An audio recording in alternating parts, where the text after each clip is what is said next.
Darkness pressed against the desert like a physical weight. Carter Hayes moved through scrub brush with practiced silence, each footfall measured, each breath controlled. 4 years Marine recon had taught him how to become part of the terrain, how to read the wind, how to survive when survival meant becoming invisible. 50 meters ahead, 3 recruits from 2nd Squad huddled behind a rocky outcrop.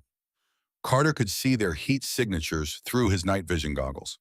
Amateurs, bunched too close, talking in whispers they thought were quiet but carried on the still night air like gunshots. This was supposed to be a standard night navigation exercise. Reach the extraction point 2 clicks north. Avoid the opposing force instructors. Simple training evolution that every SEAL candidate ran a dozen times before graduation. Except something felt wrong. Carter keyed his radio twice. Short clicks. Team check. 3 clicks came back from his fire team scattered in the darkness behind him. Ryan Pierce, Marcus Chen, 2 others whose names he barely remembered because they would probably wash out by week 4 anyway. Movement caught his eye. Not the recruits ahead, something else. Higher, faster. A shadow detached from the ridgeline 300 meters out. Human shape, but moving with a fluidity that made Carter's instincts scream. He dropped flat, bringing his training rifle up, activating the infrared laser only he could see through his nods. The figure was already gone. Carter's heart rate climbed. 15 years of training and 4 combat deployments had calibrated his nervous system to recognize real threats versus training scenarios. This felt real. The recruits ahead broke cover, moving toward the extraction point, confident, stupid. Carter opened his mouth to call a warning. The first recruit dropped. No sound, no muzzle flash, just the electronic beep of his helmet sensor registering a hit. Kill shot, center mass. The second recruit spun, trying to identify the threat. Dropped. Same beep, same lethal precision. The third recruit ran, got maybe 20 feet before his sensor went off. He stumbled to a stop, looking down at his chest like he could see the imaginary wound. Carter's pulse thundered in his ears. He scanned the ridgeline. Nothing, no heat signature, no movement. Whoever had just eliminated 3 targets in under 8 seconds had already displaced. Professional, surgical, terrifying. His radio crackled. Ryan's voice tight with adrenaline. Alpha 3, contact. 2 down, unknown shooter. Another voice. Bravo 2, same, 3 casualties. Where the hell is this coming from? Carter kept scanning. Discipline overriding panic. Find the threat. Assess, adapt. There, rooftop of the training compound 400 meters west. Figure in prone position. Rifle. The moonlight caught something for just a fragment of a second, a female silhouette. Carter's scope found her. Too far for his training rifle's effective range, but he could see enough. Tactical gear, suppressor, body position that spoke of thousands of hours behind a rifle. She wasn't looking at the recruits she had just eliminated. She was scanning, hunting. Her scope swung toward him. Carter froze. Every instinct screaming to move, but movement meant death in the sniper's calculus. He had played this game in Fallujah. In Helmand, you did not move when the Reaper was watching. Her crosshairs found him. He knew it without seeing, could feel it the way prey animals feel the predator's gaze. 1 second, 2, 3. His helmet sensor detonated in a piercing electronic shriek. Hit, kill, shot, center mass. Carter's breath rushed out like he had actually been shot. Training protocol said he was dead. Stay down, wait for exercise conclusion. But his brain refused the order. He pulled off his NODs and stared at the rooftop with naked eyes. The figure rose, slow, controlled, slung the rifle across her back and turned away. 3 steps and she vanished into shadow like she had never existed at all. Carter lay in the dirt, his heart hammering against his ribs. 18 recruits eliminated in less than 15 minutes. By 1 shooter. Who the hell was that? The question burned itself into his brain as the extraction bird finally came to pull them from the field. As he climbed aboard with the other dead men walking, their faces slack with shock. As he looked back at the empty desert and wondered what kind of training evolution left grown men looking like they had seen a ghost. 72 hours earlier, Carter had not believed in ghosts. The morning had started like every other morning since he had arrived at Naval Special Warfare Training Center Coronado 3 months prior. 0500 wake up. Physical training until his legs shook. Breakfast that tasted like cardboard. Then muster at the training compound for another day of getting broken down so they could maybe, possibly if they proved worthy, get built back up as something resembling a SEAL. 24 recruits stood in formation in the pre-dawn darkness. Most were younger than Carter by years. Kids fresh from basic who thought they were hard because they could run 5 miles and do 100 push-ups. They had no idea what hard actually meant.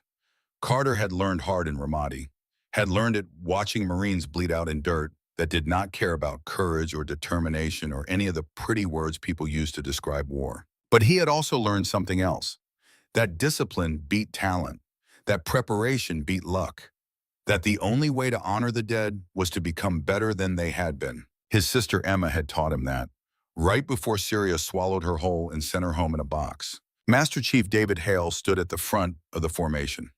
Late 40s, weathered face carved from granite and experience. The kind of man who had seen things that turned other men into ghosts and had somehow stayed solid. Real, dangerous. Your instructor is late, Hale's voice carried the particular quiet menace of a man who did not need to yell. That's your first lesson. Mission timing is not negotiable. You will wait, you will maintain discipline, and when she arrives, you will give her the respect this program demands. She, Carter caught the pronoun, felt the ripple of surprise move through the formation.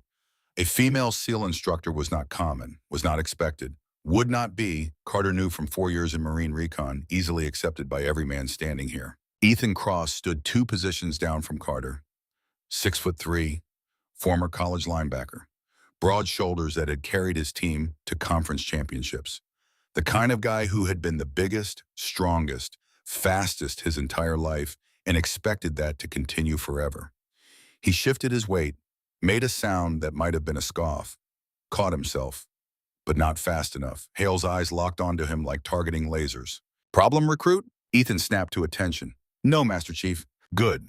Because if you have opinions about your instructor before you have even met her, you are already failing the first test, which is to evaluate people based on capability, not assumptions. The rebuke hung in the air.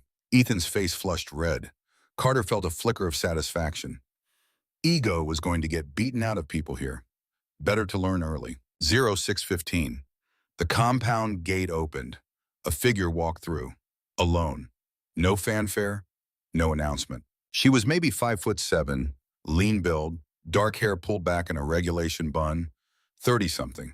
Her uniform was immaculate but worn, the kind of wear that came from actual use in actual conditions, not parade ground pressing.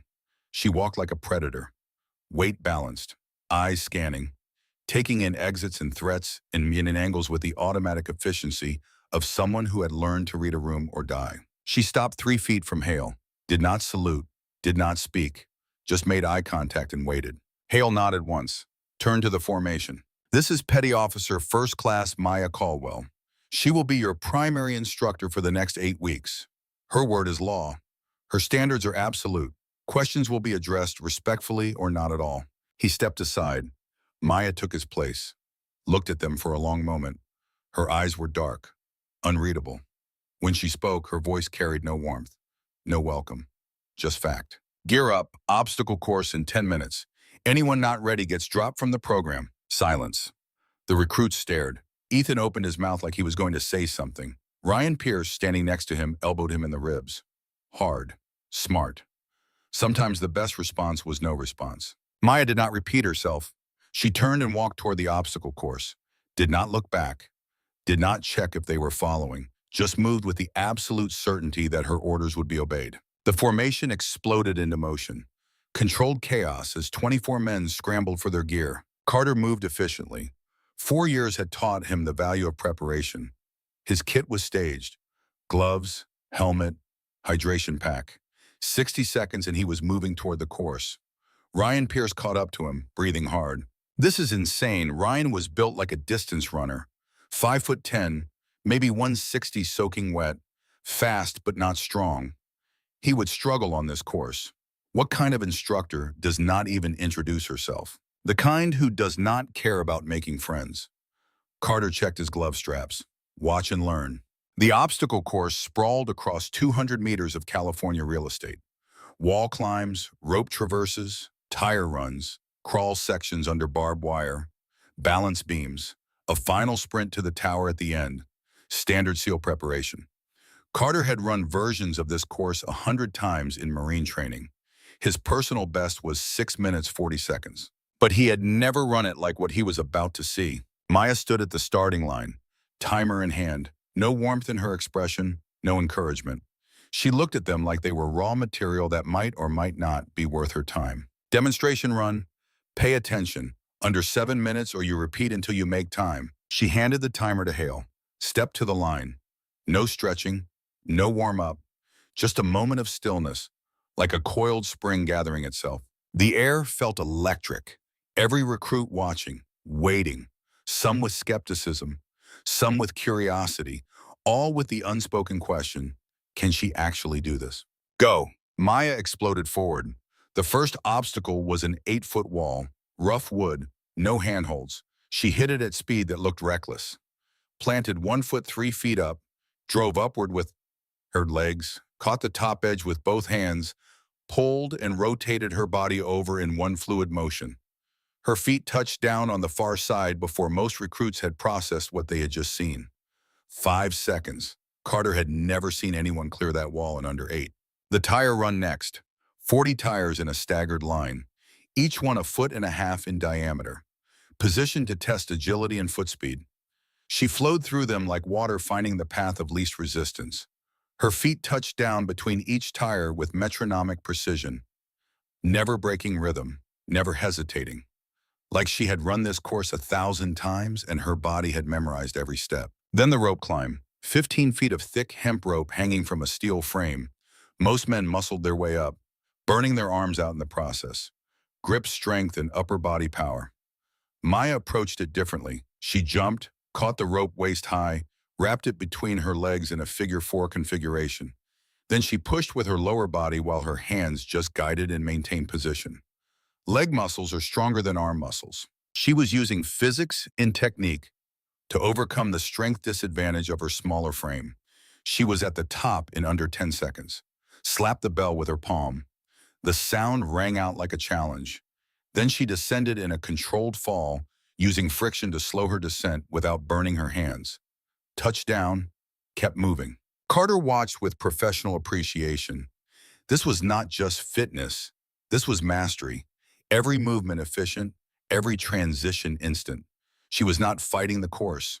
She was flowing through it like it was choreographed. The crawl section came next. 30 meters of mud under 2 feet of clearance with barbed wire strung 18 inches above the ground. She dropped flat and became something else, something that belonged in the dirt. Her elbows dug in, knees propelled, body stayed low, smooth, fast, no wasted motion. The wire above her never so much as trembled. She knew exactly how much space she had calibrated her body position to the millimeter. Balance beam, 8-inch wide plank, 20 feet long, suspended 4 feet off the ground. She walked it like she was strolling down a sidewalk. Halfway across, she executed a pivot turn, full 180, to demonstrate technique, to show it could be done, then continued forward without the slightest wobble or hesitation. The over-under barriers required climbing over, sliding under, crawling through obstacles in rapid succession. Each transition a chance to lose momentum, to hesitate, to second guess. Maya attacked them with controlled aggression. Over, under, through. Her body adapted to each challenge instantly. No pause, no recalibration, just continuous forward motion. Final sprint, 50 meters of open ground to the finish tower. She was not even breathing hard. Her legs pumped, arms swung, form perfect. She crossed the line and Hale clicked the timer. 3 minutes, 42 seconds. Silence. Absolute. Complete. The kind of silence that comes when belief systems are shattered, when assumptions are proven wrong, when the impossible becomes visible and undeniable. Carter felt his jaw go slack. The course record, posted on the board at the equipment shed, was 4 minutes, 18 seconds. Had stood for 3 years, set by a former Olympic decathlete who had washed out of the program 2 weeks later because physical ability was not enough. Maya had just destroyed that record by 36 seconds, had made it look effortless, had done it without apparent strain or even elevated breathing. She walked small circles, bringing her heart rate down. Her breathing was elevated but controlled. Professional. After a moment, she turned to face them. Her expression had not changed, still neutral, still assessing. Your turn. Under 7 minutes, first group of 6 on the line. Ethan was in the first group. So was Ryan. 4 others, whose names Carter barely remembered. They moved to the line, looked at each other. Carter could see the doubt in their faces. They had just watched something that redefined their understanding of what possible meant. Hale raised his hand, dropped it. Go! They ran. Ethan hit the wall with too much speed, tried to muscle over it, his football strength working against him. He scraped over eventually, but 10 seconds were already lost. Ryan flowed through the tires better, his runner's agility helping. Light feet and quick adjustments. The rope climb exposed everyone's weaknesses. Arms burning, technique failing. Only one recruit made it up without having to restart. The rest struggled, gasped, fought their way upward through determination alone. Carter watched Maya watching them. Her face revealed nothing. No disappointment, no satisfaction, just observation. Assessment. The cold evaluation of someone who had seen enough men fail and succeed to know the difference at a glance. The first group finished, times ranging from 6 minutes 30 to 8 minutes 40. 3 would have to repeat. Second group, Carter's turn. He moved to the line, made eye contact with Maya for just a second. Her eyes were dark, empty of everything except professional focus. No encouragement, no expectation, just waiting to see what he could do. Go. Carter ran. The wall was technique. Plant, drive, pull, over. He cleared it clean, used momentum instead of fighting it. The tires were rhythm. Find the pattern, flow through the gaps. His Marine training kicked in, muscle memory built over thousands of repetitions. The rope was legs, not arms. Figure 4 lock. Push with quads and hamstrings, save the arms for later. He moved through the course with the efficiency that 4 years of Marine recon had burned into his nervous system. Every obstacle was a problem to solve. Every transition was a chance to maintain speed. His lungs burned, legs screamed, but pain was just information. Just noise to be processed and ignored. He hit the final sprint with everything left, pushed through the fatigue, crossed the line, looked at Hale. 5 minutes, 45 seconds. Best recruit time of the day, but still 2 minutes slower than Maya. The message was clear. She was not just better. She existed on a different level entirely. And if they wanted to reach that level, they had work to do. The remaining groups ran. Times varied. Some good, some terrible. By the end of the morning, every recruit understood exactly where they stood. At the bottom, looking up at a standard that seemed impossible to reach. The first day set the pattern. Maya did not teach by talking, she taught by demonstrating, by showing what right looked like, and then watching them try and fail and try again until they started to approach competence. Day 2 was hand-to-hand combat. The training mats were in a converted warehouse. Padded floor, mirrored walls, the smell of sweat and determination. Maya stood at the center, called Ryan forward. He outweighed her by 40 pounds, was taller by 5 inches, had wrestled in high school, thought he knew how to fight. It did not matter. Maya moved like smoke. Ryan reached for her. She intercepted his arm, found a pressure point at his wrist. His hand went numb. She stepped inside his guard, rotated his arm using his own momentum, swept his legs. He went down hard. She followed. Knee on his chest, wrist lock extended. He could not move, could not breathe properly, could only tap out while his face went red. 4 seconds, start to finish. She stood up, helped him to his feet. Her voice was clinical. Pressure points disable faster than strikes. Leverage beats strength. Technique overcomes size. Watch again. She demonstrated 3 more times on 3 different recruits. Each time, the result was the same. Control, domination, speed that seemed supernatural but was just the product of thousands of hours of practice. Day 3 was live fire close quarters battle. The shoot house was a maze of corridors and rooms, targets scattered throughout. Some hostile, some friendly. Decision-making under pressure with a weapon in your hands. Maya ran it in 18 seconds. Course record was 22. Every target hit. Every movement perfect. Weapon handling that made Carter, who had logged thousands of combat hours, feel like an amateur watching a master class. She reloaded, ran it again. 19 seconds, then again. 18.5. Consistent, repeatable. Not luck. Just skill refined to the point where it looked like magic. Day 4 was water confidence. The pool was Olympic-sized, heated but still cold enough to hurt. The exercise was simple. Swim underwater, hold your breath, surface when you need air. Recruits dropped like flies after 90 seconds, gasping, choking, lungs screaming for oxygen. Maya went last, slipped into the water without splash, disappeared beneath the surface. 1 minute passed. 2, 3. Recruits started glancing at each other, wondering if they should call for help. 4 minutes. 4 minutes, 20 seconds. She surfaced, calm, controlled, breathing steady, like she had been holding a conversation, not fighting her body's desperate need for air. Day 5 was nightland navigation. They started at dusk, each recruit given a map, a compass, coordinates to reach, 12 kilometers through broken terrain. Time limit, 4 hours. Maya gave them a 10-minute head start, then disappeared into darkness, moved through terrain without sound or trace. An hour later, she appeared behind the lead element, had somehow moved through the same ground faster than men who were running, had done it silently enough that no one heard her coming. Carter took notes, mental notes, because writing anything down would have looked weak. But he was cataloging, observing patterns, building a profile of this woman who seemed to operate on a different set of physical laws. She never talked about her past, never mentioned deployments or missions or anything personal. When recruits tried to ask, she deflected with silence or walked away. Personal questions were shut down before they could form. She ate alone. Carter noticed her in the mess hall exactly twice all week, both times at a corner table, back to the wall, eyes on the exits. Classic tactical positioning. Operator habits died hard. She ate fast, left faster. Like staying too long in one place made her nervous. She trained after hours. Carter saw her running at 2,200 hours. Solo. Full gear, weighted vest, rifle. Like sleep was optional and pain was just background noise to be ignored. And she had scars. Carter noticed them during combat drills when her sleeve rode up. Shrapnel pattern on her left shoulder. Multiple small wounds clustered together. Circular pattern, the kind that came from an explosion. Something close range.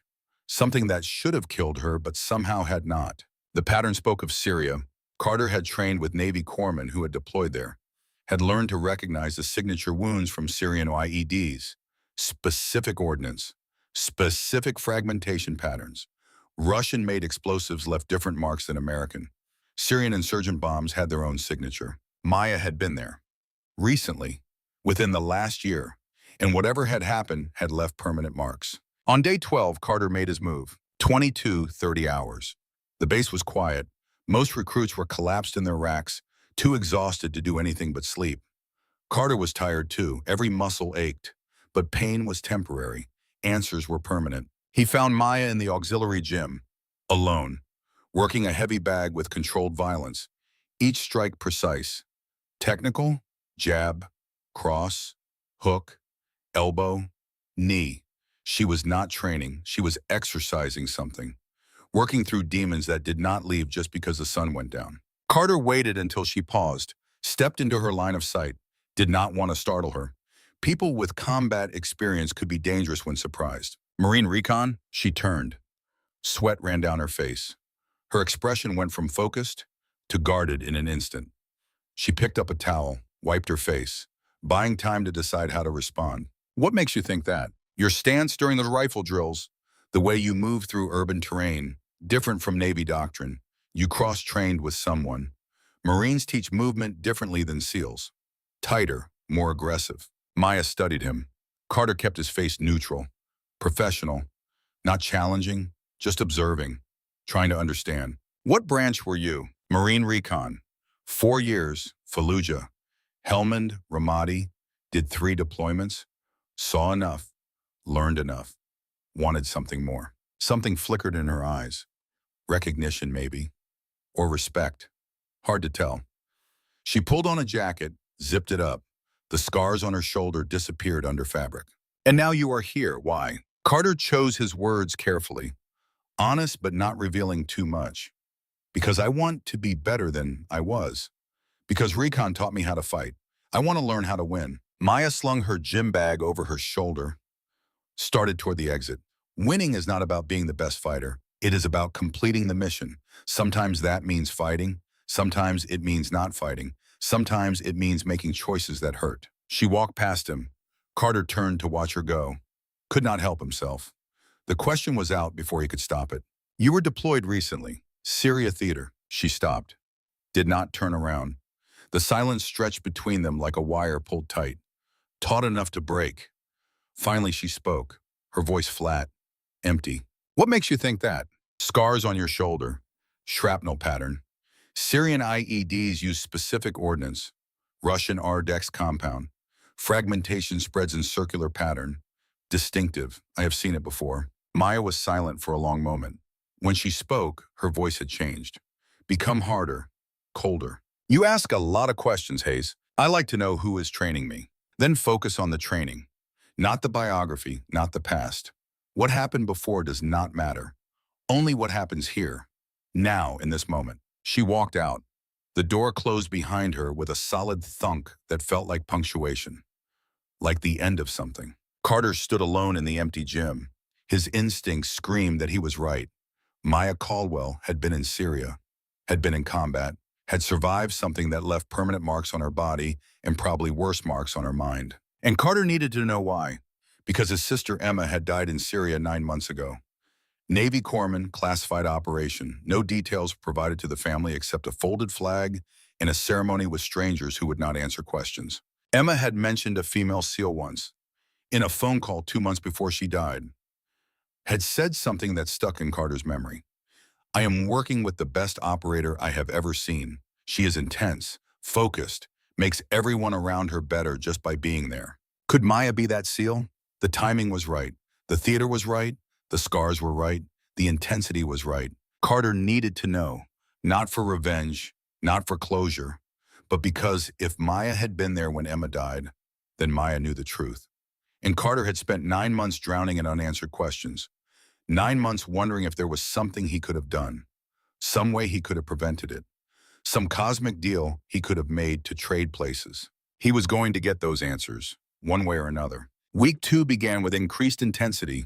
The training tempo ratcheted up like Hale was testing limits, finding breaking points, separating those who could from those who thought they could. Longer runs, 6 miles became 8, 8 became 12, times got faster, standards got higher, harder drills, live fire exercises with tighter parameters and smaller margins for error.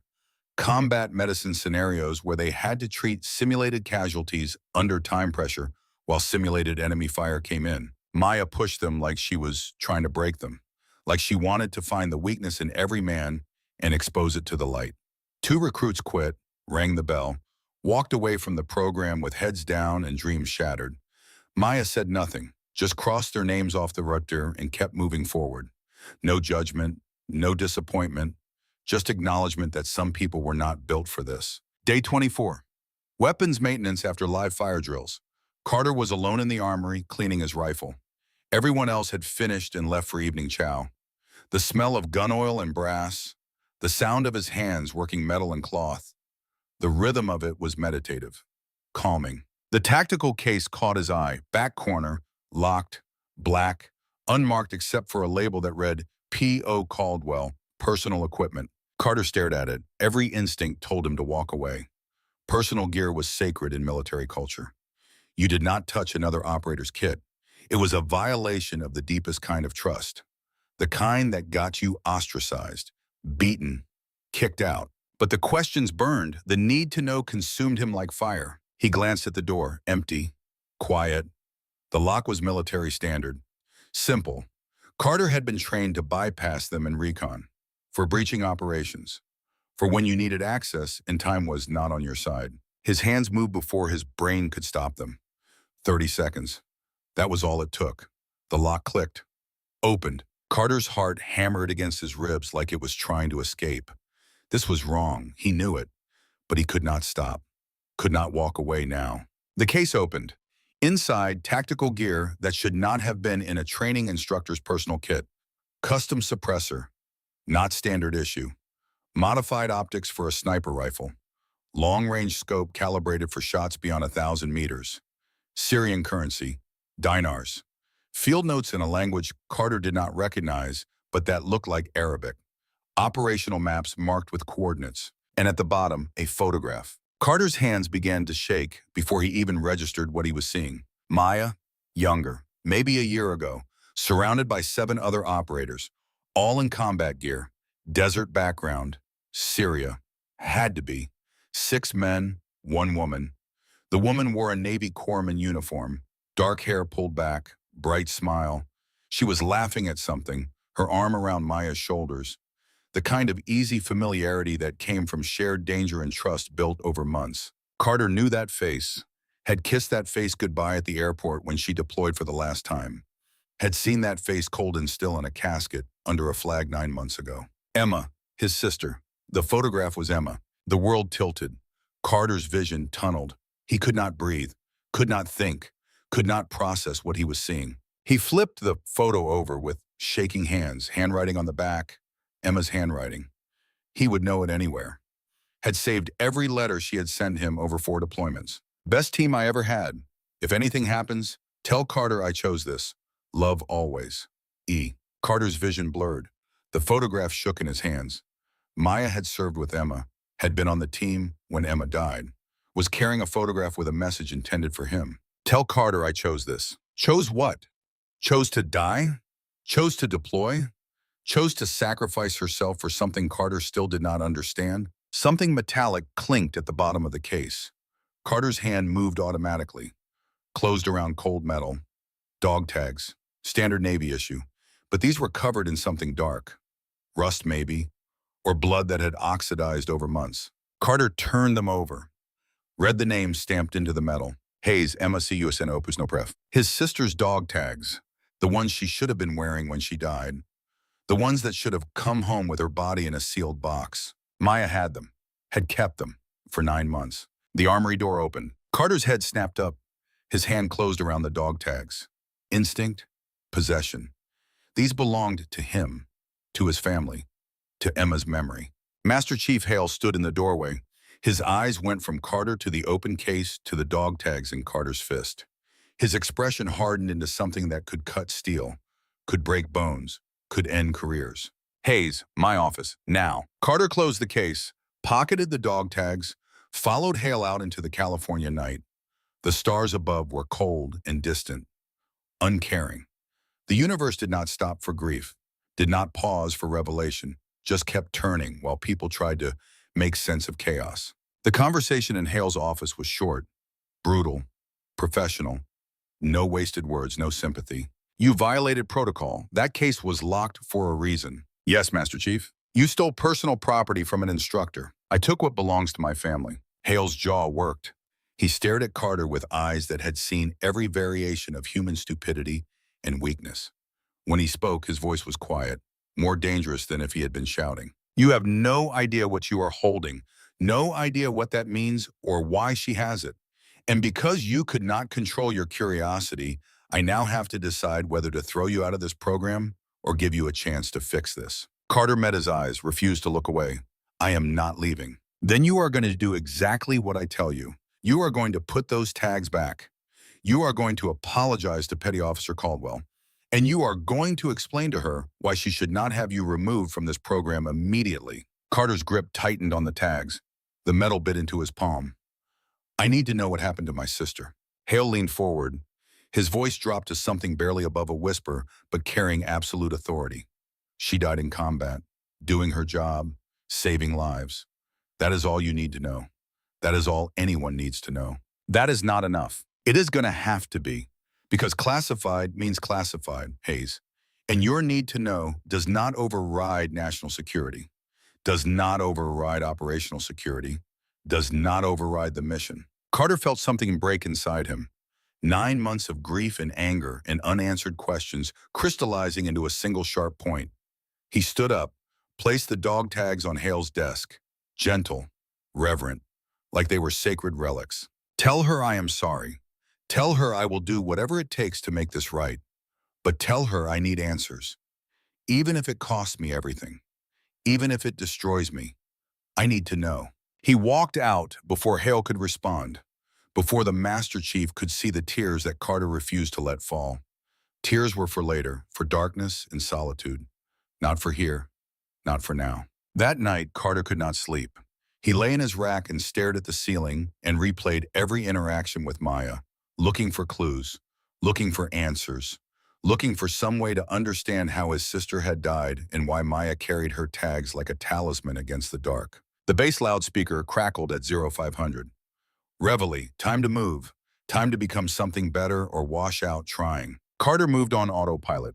Physical training, breakfast, muster. Maya stood at the front of the formation. Her face revealed nothing. If Hale had told her about the dog tags, she gave no sign, professional mask firmly in place. Today we begin a new training evolution. She held up a tactical radio. Night operations, opposing force exercise. You will work in teams to reach an extraction point 2 clicks north. I will be the opposing force. Ethan raised his hand. Just you, ma'am? Just me. Ryan spoke up, his voice uncertain. 24 of us, one of you. That does not seem fair. Maya's expression stayed neutral. Might have been the ghost of a smile at the corners of her mouth. Fair is not the goal. Learning is the goal. You will learn what it means to operate against someone who knows how you think, how you move, how you fail. She looked directly at Carter. Her eyes locked onto his. For just a second, he saw something flicker there. Recognition, maybe, or warning, or acknowledgement that the game had changed. Exercise begins at 2100 hours. Dismissed. The day crawled by. Carter trained, ate, checked his gear, but his mind was elsewhere, trapped in the photograph of Emma smiling, in the rust-colored stains on dog tags, in the questions that had no answers but demanded them anyway. 2100 hours arrived. 24 recruits moved out into the California night, split into 4 teams of 6. Tactical radios, training weapons, blank ammunition, helmet sensors that would beep if they took a simulated hit. Carter led Team Alpha, Ryan and 4 others. They moved through scrub brush in tactical formation. Spacing proper, hand signals clear, everything by the book, everything they had been taught. 1 hour in, the first casualties started. Team Delta, 3 down, unknown shooter. Team Bravo, same, contact from unknown position. Carter's team moved slower, carefully, watching sight lines, staying low, using terrain for concealment and cover. Every principle of small unit tactics applied with discipline. It did not matter. Maya found them anyway, always, impossibly, like she could see through darkness and terrain and read their minds. By hour 3, 18 recruits were marked dead. Only Carter's team remained, 6 men against 1 hunter who had the night vision and skill and experience to make this look easy. They set an ambush, used everything they knew, waited in silence. Discipline and patience. The fundamentals. Maya walked into their kill zone. Carter's breath caught. They had her. Finally, after 3 hours of being hunted, they had turned the tables. Then he noticed the shimmer, the slight distortion in her shape, like heat waves but wrong.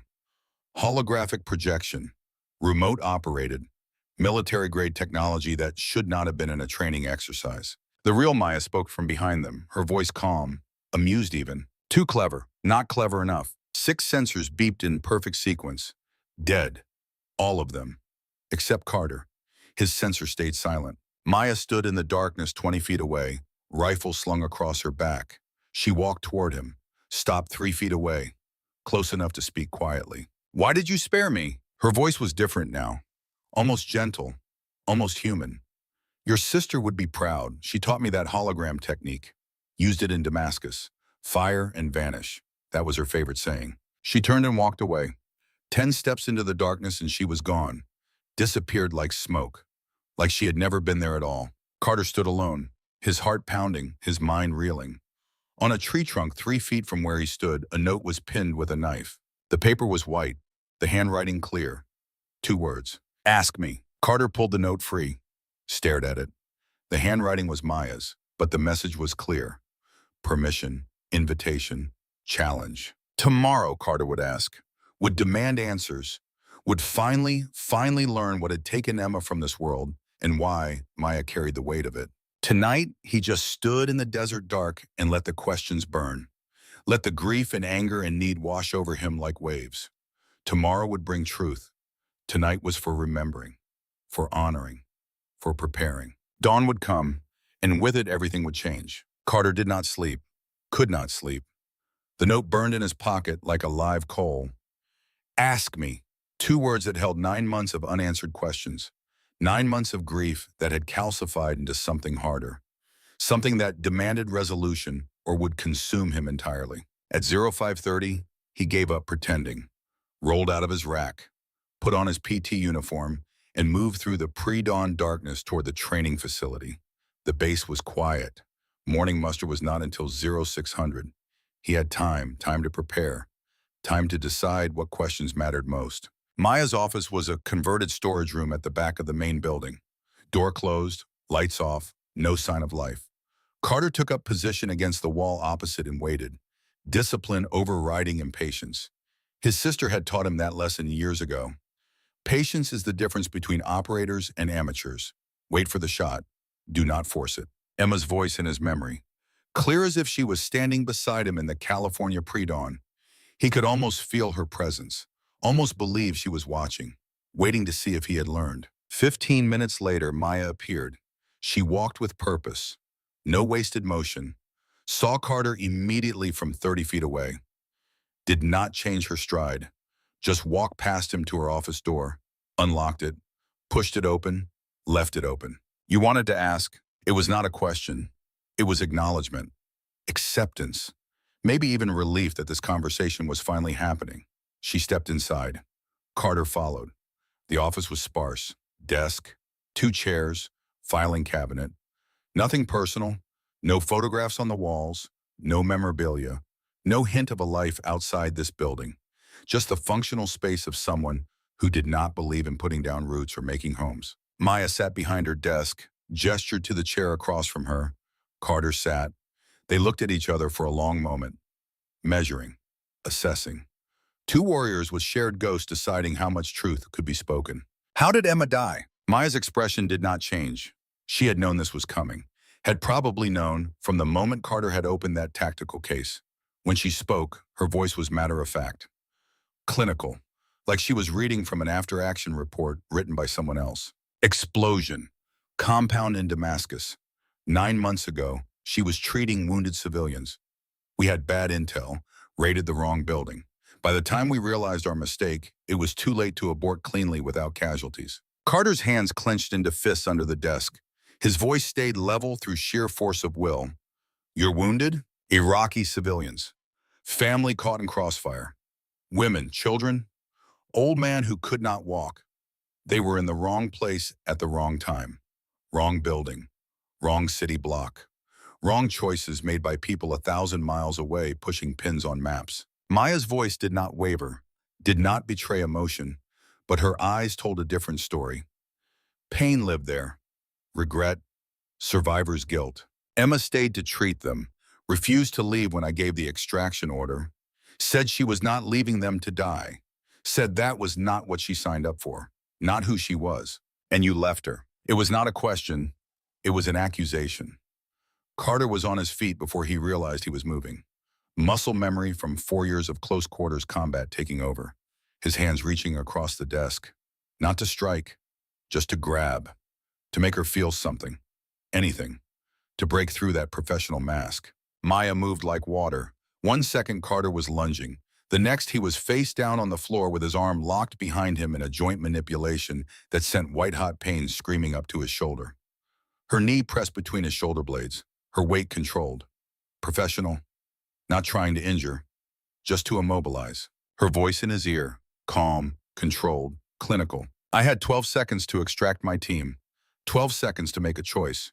She refused to move, refused orders. I followed protocol. Extract mobile personnel. Complete primary objective. Minimize friendly casualties. That is what we are trained to do. That is what keeps teams alive. She released him, stepped back, gave him space. Carter pushed himself up slowly. His shoulder screamed. He ignored it, turned to face her. Maya stood with her hands loose at her sides, ready, waiting to see if he would try again. I carry her dog tags because I promised her that if she did not make it out, I would finish her work. Training the next generation, making them better than we were, making sure her death meant something. That promise is why I am here. That promise is why you are here. That promise is the only thing that keeps me functional. Maya walked to the door, opened it. Her voice was harder now, colder. Your sister saved 4 civilians. One was an 8-year-old girl. That girl is alive today because Emma stayed. Because Emma chose saving lives over following orders. You want to hate me? Fine. But do not dishonor Emma's choice by pretending she was a victim. She was a warrior. She made a warrior's choice. Get out of my office, Hayes. Training starts in 20 minutes. Be ready. Carter left, his mind spinning like a gyroscope, losing balance, his heart hammering against his ribs like it was trying to break free and escape.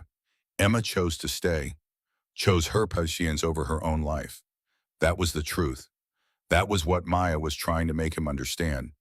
But understanding did not heal the wound, did not fill the hole that Emma's death had carved into Carter's soul. It just gave the wound shape, made it visible, made it real. Carter moved through morning PT on autopilot. Run, push-ups, pull-ups, sit-ups, his body performing the familiar rhythms while his brain tried to process the conversation. Tried to reconcile the Emma he remembered with the Emma who had refused extraction, who had chosen death over abandoning her patients. That was who she was. That was who she had always been. Carter just had not wanted to see it, had not wanted to accept that some people were built different, that some people could not walk away even when walking away was the smart choice, the safe choice, the choice that kept you alive. Emma chose this, the words on the back of the photograph, not that she chose to die, that she chose to be someone who would stay, would sacrifice, would put others before self. That was the legacy. That was what Emma wanted him to understand. Tell Carter I chose this. Week 4 began with training that felt designed to break them. The tempo ramped up like Hale was trying to find the absolute limit of human endurance and then push past it. Live fire exercises with margins so tight that mistakes would mean actual injury. Night operations with reduced rest between evolutions. Combat medicine scenarios that forced impossible choices under time pressure with screaming and chaos and the smell of simulated blood. Day 28, rope climbing exercise, standard drill they had done 100 times. Recruits ascending and descending on thick hemp lines strung between 2 towers. Each tower 15 feet high. 3 ropes. Recruits cycled through in rotation, up and down, building grip strength and confidence. Carter was halfway up his rope when he heard the sound. Fibers popping, rope fraying under load. He looked down just in time to see Ethan's line separate. Not a clean break, a progressive failure that spoke of damage done earlier. Deliberate damage. Ethan fell, 12 feet, his body rotating as he fell, trying to control the landing, trying to minimize damage. But physics did not care about intention. He landed wrong. His ankle twisted with a crack that Carter heard from 20 feet away. The sound of bone and ligament failing. Ethan went down hard, did not scream, just sucked air through his teeth and grabbed his leg with both hands. Maya was there in seconds, moving faster than Carter had ever seen her move in training. She checked the ankle with professional efficiency, her fingers probing, assessing damage. Her face gave nothing away, but her speed betrayed concern. She spoke into her radio, her voice clipped. Urgent. Medic. Training Tower 3. Possible fracture. Full immobilization. Move. She stood, walked to the rope, examined the break point, held up a section for everyone to see. The cut was clean, too clean. Someone had partially severed the rope with a blade. Not enough to fail immediately. Just enough to fail under load. Under stress. At exactly the wrong moment. Hale appeared, moving fast for a man his age. He looked at the rope. His face went from concern to stone to something that looked like barely controlled rage. He keyed his radio. All training ceases. Everyone to the assembly area. Now, not a request, not a suggestion, an order that carried the weight of absolute authority. 30 minutes later, 23 recruits stood in formation. Ethan was in the medical bay getting x-rays. The rope lay on the ground in front of them, like evidence at a crime scene. Proof that someone among them was willing to hurt their brothers, to sabotage training, to cross lines that should never be crossed. Hale paced, his jaw working like he was chewing words too harsh to speak. When he finally spoke, his voice carried the particular quiet that preceded violence, the kind of quiet that made smart people afraid. Someone sabotaged training equipment. Someone put lives at risk, not just Cross, all of you. Because if that rope could fail, any rope could fail. Any equipment could be compromised. Trust is gone. Safety is an illusion. You are operating in a hostile environment. He stopped pacing, looked at each recruit in turn. Carter felt the weight of that gaze, the accusation in it, the assessment happening in real time. I do not tolerate cowards. I do not tolerate saboteurs. Whoever did this has 24 hours to come forward. After that, everyone pays. Training doubles. Standards increase. You will all suffer for one person's weakness. That is how teams work. One fails, all fail. Dismissed. The formation broke. Recruits scattered like startled birds. Carter caught Ryan's eyes, saw the same thought reflected there. Confusion, anger, fear. Who would do this, and why? That night, paranoia spread through the barracks like infection. Whispered conversations in darkness. Accusations spoken too quietly to be challenged. Trust eroding with every passing hour. Marcus Chen thought it was Carter, because Carter was angry at Maya, because grief made people do irrational things, made them lash out, made them hurt others to feel something other than pain. Ryan thought it was one of the younger recruits, someone who could not handle the pressure and wanted out but was too proud to quit, too scared to ring the bell. So they sabotaged training hoping to get the program shut down, to escape without admitting defeat. Ethan, back from medical with his ankle wrapped in orders to stay off it for 2 weeks, thought it was external. Someone who hated the SEAL program, who wanted to see it fail, who had access to base but was not part of the training cadre. No one suspected the truth. No one saw the test within the test. The evaluation happening beneath the surface. Day 32, live fire range, rifle qualification, standard drill, each recruit firing from multiple positions at multiple distances, scoring based on accuracy and speed. Maya watched from the tower, observing, taking notes, assessing who had the natural talent and who was forcing it through determination alone. Ryan's rifle misfired during his qualification shoot. The round detonated in the chamber instead of the barrel. The weapon did not explode. Safety features held. Built-in redundancy in military weapons design saved his life. But Ryan's hands were scorched. First-degree burns across both palms from the heat and pressure. He dropped the rifle, stumbled back, eyes wide with shock. The armorer examined the weapon immediately, found evidence of tampering. Someone had damaged the firing pin assembly. Subtle, professional, easy to miss during standard inspection unless you knew exactly what to look for. Hale locked down the base. No one in, no one out. Investigators from Naval Criminal Investigative Service arrived in unmarked vehicles, interviewed everyone, examined equipment, ran forensics on the rifle and the rope, found nothing. No fingerprints, no DNA, no trace evidence. Whoever was doing this knew how to stay invisible. Day 35, Nightland navigation exercise. Trail markers for the course were moved while teams were staging, not by much, just 5 or 10 meters in the wrong direction.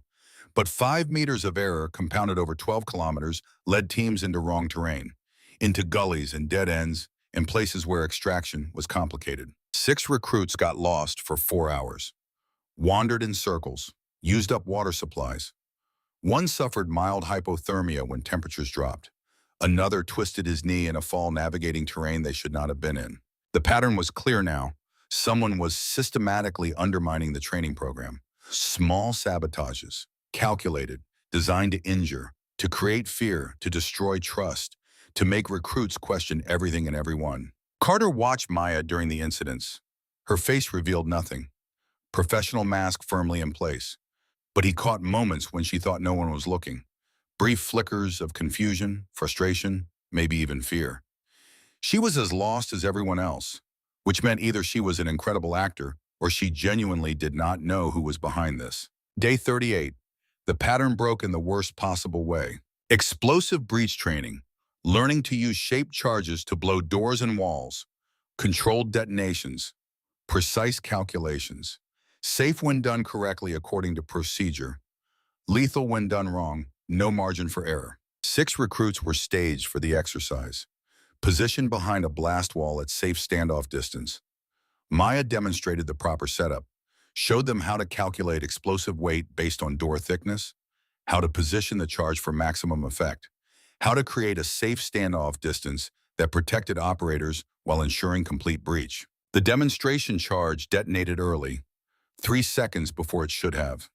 3 seconds while Maya was still within the danger radius, still exposed, still vulnerable. She dove, pure instinct, training moving her body before conscious thought registered the threat. Hit the ground, rolled behind cover. The explosion punched the air like a fist. Shrapnel peppered the wall where she had been standing a fraction of a second before.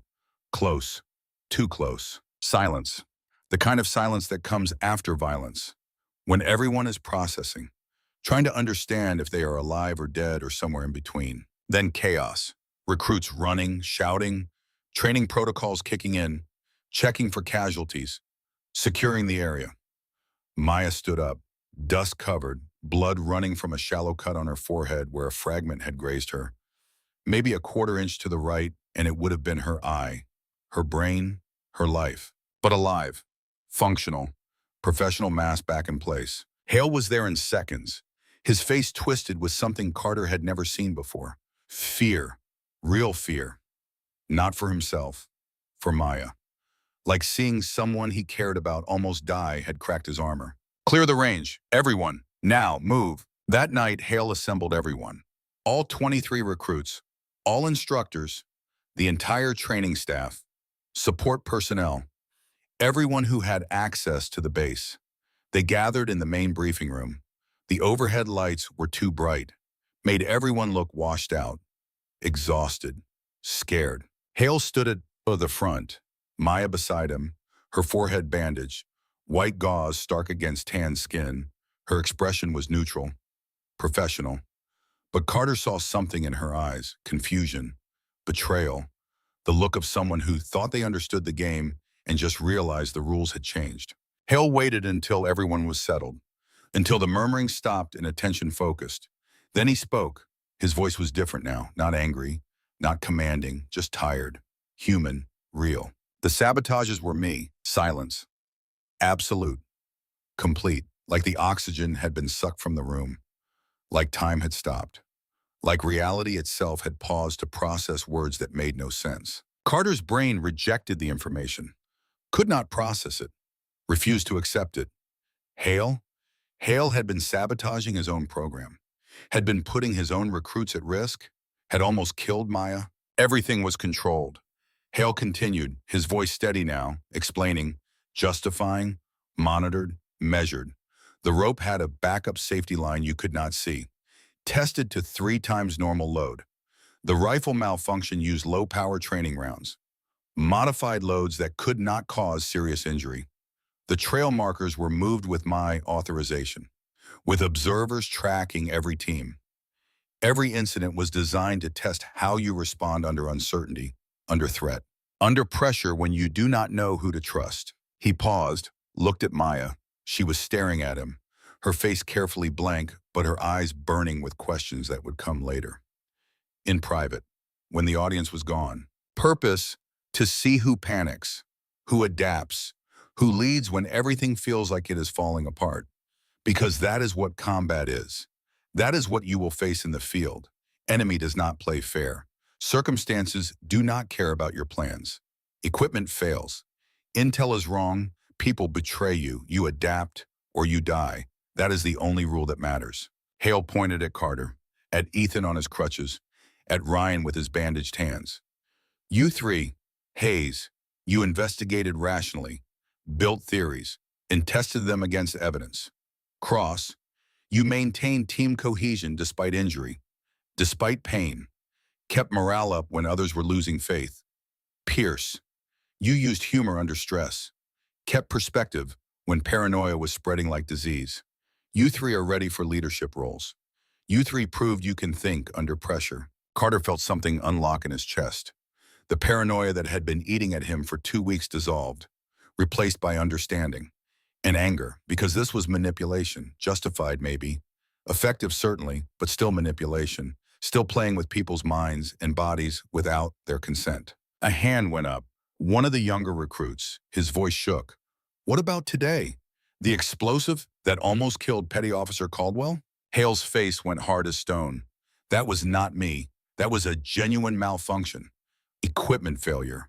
The kind of thing that happens in training when you push equipment to its limits. The kind of thing that kills people if they are not fast enough or lucky enough or trained enough to react. Caldwell was all three. That is why she is still alive. He turned to Maya. She had not moved, had not spoken, just stood there processing, recalibrating, adjusting her understanding of reality. I did not tell you. Hale said it like an apology, like a confession, because I needed to see how you would operate without knowing. Whether you would trust your training, your instincts, whether you would keep these recruits safe even when you thought there was a threat you could not identify or control. You did. You kept them safe. You maintained standards. You did not let fear compromise the mission. That is what I needed to see. Maya nodded once, her jaw tight. When she spoke, her voice was level, controlled. But Carter heard the edge underneath, the barely suppressed anger. Understood, Master Chief. Next time you want to test me, just ask. I do not appreciate being treated like a training prop. She walked out. The door closed behind her with a solid thunk that felt like punctuation. Hale watched her go, then turned back to the assembled recruits. His voice returned to command mode, steel and authority and certainty. Tomorrow we begin field training exercises, 72-hour evolution. Real conditions, real opposition, real consequences for failure. This is where we separate those who can from those who think they can. Dismissed. Carter found Maya an hour later. She was at the shooting range, alone, putting rounds down range with mechanical precision. Center mass, every shot. The target at 50 meters was shredded, obliterated, taking damage that was meant for something else, someone else, absorbing violence that had nowhere else to go. She did not acknowledge him, just kept shooting, reloading, shooting again.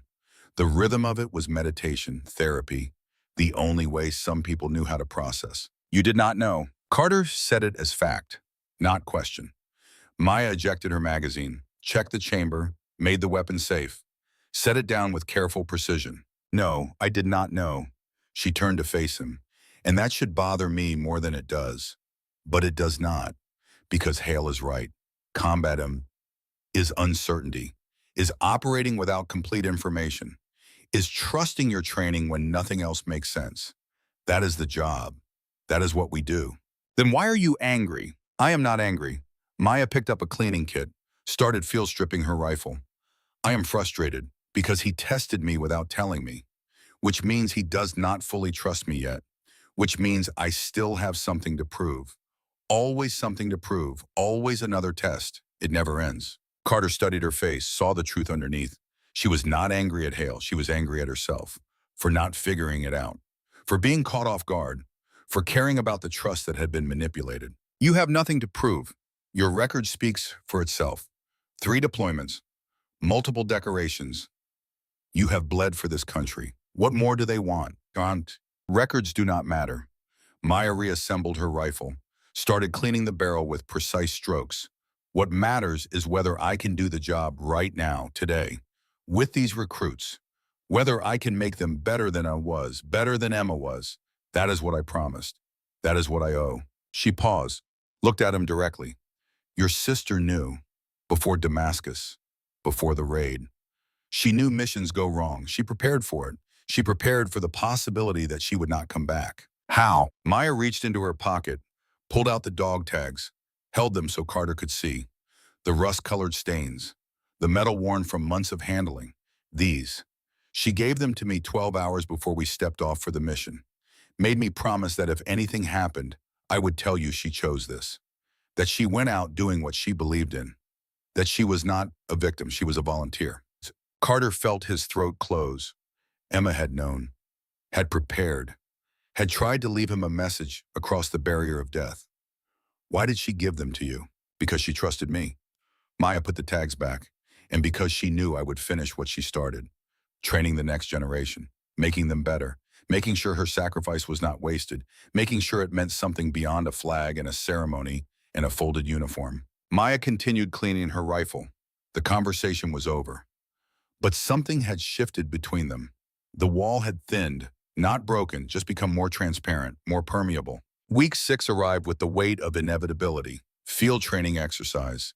The final test before graduation, 72 hours in the desert, objective classified until H hour, 23 recruits, 12 opposing force instructors, real conditions, real consequences for failure, real evaluation that would determine who graduated and who went home. Ethan was back, ankle healed enough for limited duty, wrapped, braced, but functional. Ryan's hands were still bandaged, but he could grip, could shoot, could operate. The team was as ready as they would ever be, had trained for this, had bled for this, had earned the right to try. Day 42, 0600, full kit muster. Hale stood before them, tactical map projected on the screen behind him, satellite imagery, terrain features, objective markers. Mission brief, 72-hour field exercise. Objective, hostage rescue, high-value target held in this compound. He tapped the map with a pointer. 5 clicks north. You will infiltrate, locate, extract, return to base. Simple mission, hard execution. He paused. Let that sink in. 23 of you. 12 op for instructors. They know you are coming. They are dug in. They are waiting. They have prepared. You are walking into a prepared defense. That is intentional. That is the test. Petty Officer Caldwell will be observing, not participating in the opposition force. She will evaluate your performance, your decisions, your execution under pressure. This is your final examination before graduation. Pass here, you move forward. Fail here, you wash out. Everything rides on this. Everything you have trained for comes down to 72 hours. Questions. Ethan raised his hand. Rules of engagement, simulated ammunition, helmet sensors for hit registration, laser designators. OP4 will treat you as hostile combatants. You will treat them as enemy forces. No safety margins, no training protocols, no do-overs. You get shot, you are KIA. You stay down until exercise concludes. Mission failure is permanent. Any other questions? Silence. The weight of it was physical, tangible. Every recruit understanding that this was real as training could be.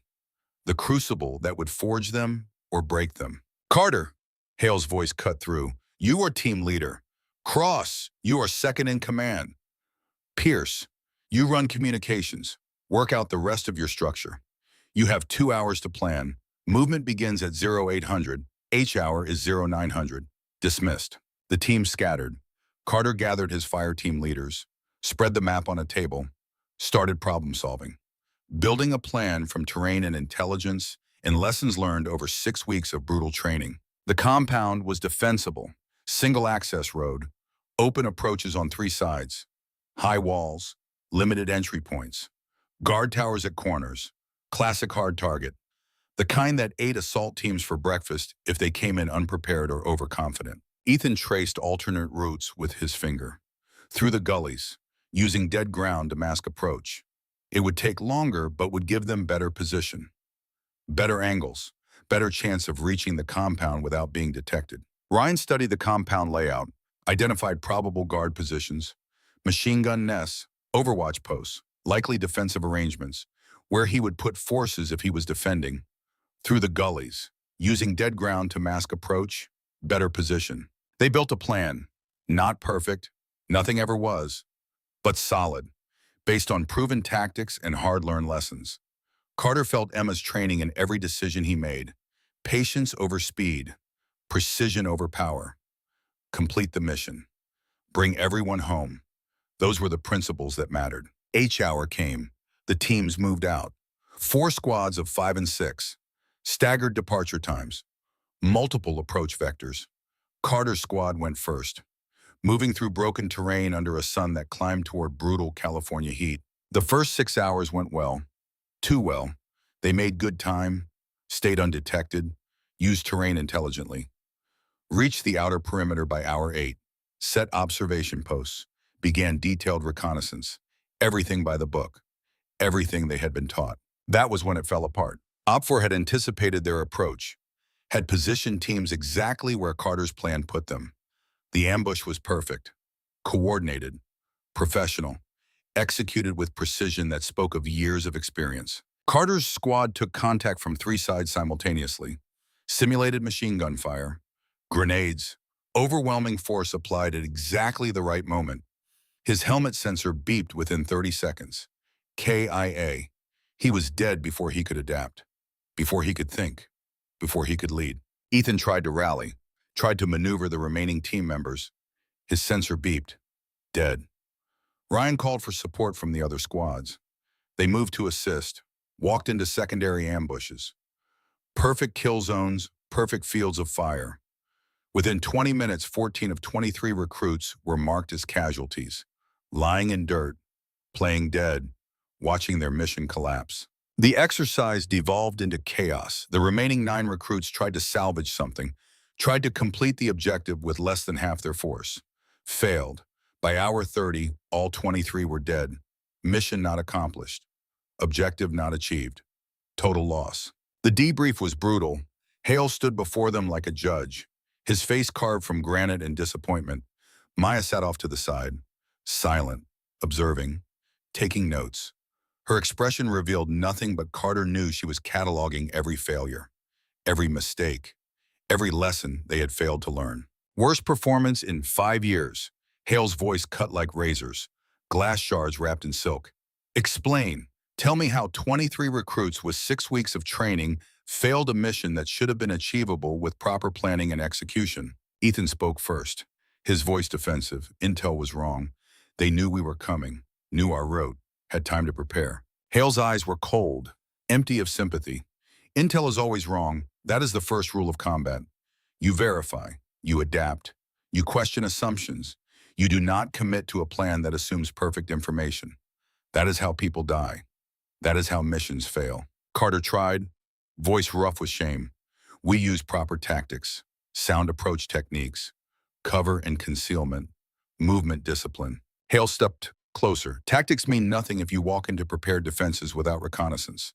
You failed to scout properly, failed to identify the trap, failed to question whether your plan was compromised.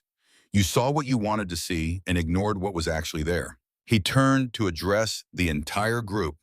His voice dropped to something quiet, more dangerous than shouting. This is not a game. This is not an exercise you can restart. In real combat, 14K means 14 families getting folded flags. Means 14 brothers and sisters who are not coming home. You want to be SEALs? Then understand that every decision has weight. Every mistake has cost. And right now, you are all dead because you trusted the plan more than your instincts. Because you were rigid when you needed to be flexible. The silence was suffocating, oppressive. Carter felt the shame like a physical weight pressing down on his chest. They had failed, completely, utterly. No excuses, no justification, just failure. Hale waited. Let them sit with it. Let the lesson sink in deep where it would leave scars. Then his voice changed, became something else. Still hard, but not as sharp. This is your second chance. You get one. Only one. 72 hours to prepare. Same objective, different opposition. This time, Petty Officer Caldwell is the opposing force. Alone. Carter's head snapped up. Alone, one person against 23? Hale's expression was stone. She has done worse odds in real combat multiple times. Last time she went easy on you during that night exercise. Gave you a chance. This time she will not. This is your final examination. Pass or fail, graduate or wash out. Everything rides on this. Everything. He turned to Maya. She stood, walked to the front, looked at them with eyes that held no mercy, no sympathy, just professional assessment in the cold certainty of someone who knew exactly what she was capable of. I am not your instructor for the next 72 hours. I am your enemy. Everything I taught you, I will use against you. Every weakness I identified, I will exploit. Every mistake you made today, I will punish. You will plan, you will prepare, you will execute, and I will do everything in my power to stop you. Her gaze found Carter, held his for just a moment. He saw something flicker there. Not hostility, not anger. Something that looked almost like expectation, like challenge, like she was daring him to be better than he had been. Survive, complete the mission, or fail out. No exceptions, no second chances after this. This is it. She walked out. The door closed behind her.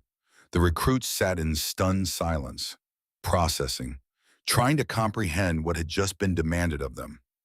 One person. How was that even possible? Ethan finally spoke. His voice shook with disbelief. One person. How is that even fair? Carter knew, had seen her move, had watched her dominate, had been hunted by her in darkness and knew what she was capable of. One person who was better than 23 average operators was not just possible. It was reality. Hard, unforgiving, reality. We have 72 hours, Carter stood. His voice carried command he did not know he possessed. We use every second. We plan better. We train harder.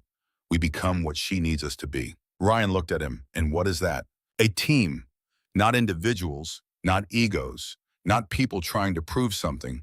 A team that moves like one organism, thinks like one mind, acts like one unit, because that is the only way we beat her, the only way we survive, the only way we honor what Emma died for.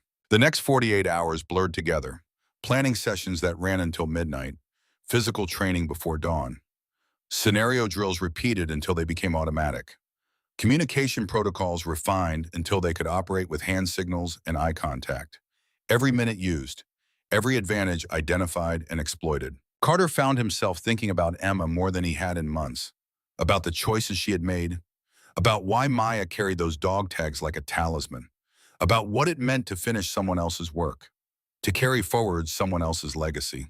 On the night before the exercise, sleep would not come. Again. Carter walked the base, trying to clear his head, trying to find calm in the chaos of his thoughts. The shooting range was occupied. Single shooter, handgun, close range, controlled pairs. He knew who it was before he saw her. Maya stood in a firing lane, each strike precise, center mass, perfect technique refined over thousands of hours. Carter waited until she finished a magazine, cleared her weapon. Only then did he step into her peripheral vision. Did not want to startle someone with her training and reflexes. Cannot sleep either? She turned, saw him. Did not seem surprised, like she had known he would come, like this conversation was inevitable. Cannot sleep. Too many variables, too many ways this can go wrong. Carter kept walking until he was beside her. They stood in silence for a moment, two people carrying weight that no one else could see or understand. Why did you take Emma's dog tags? It was the question he had been avoiding, the one that went deeper than tactics or training or any of the surface explanations.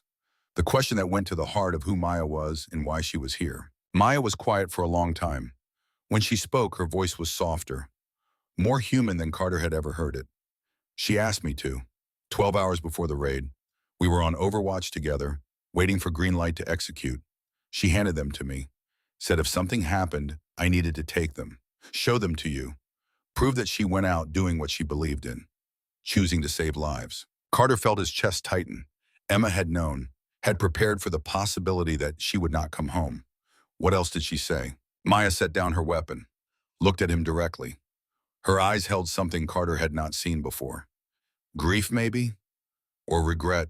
Or the weight of promises that could never be fully kept? She said her brother was stubborn, that he would need proof she died doing what mattered, that he would blame himself unless someone showed him the truth, that she knew you would try for the seals eventually, that you were too stubborn to quit.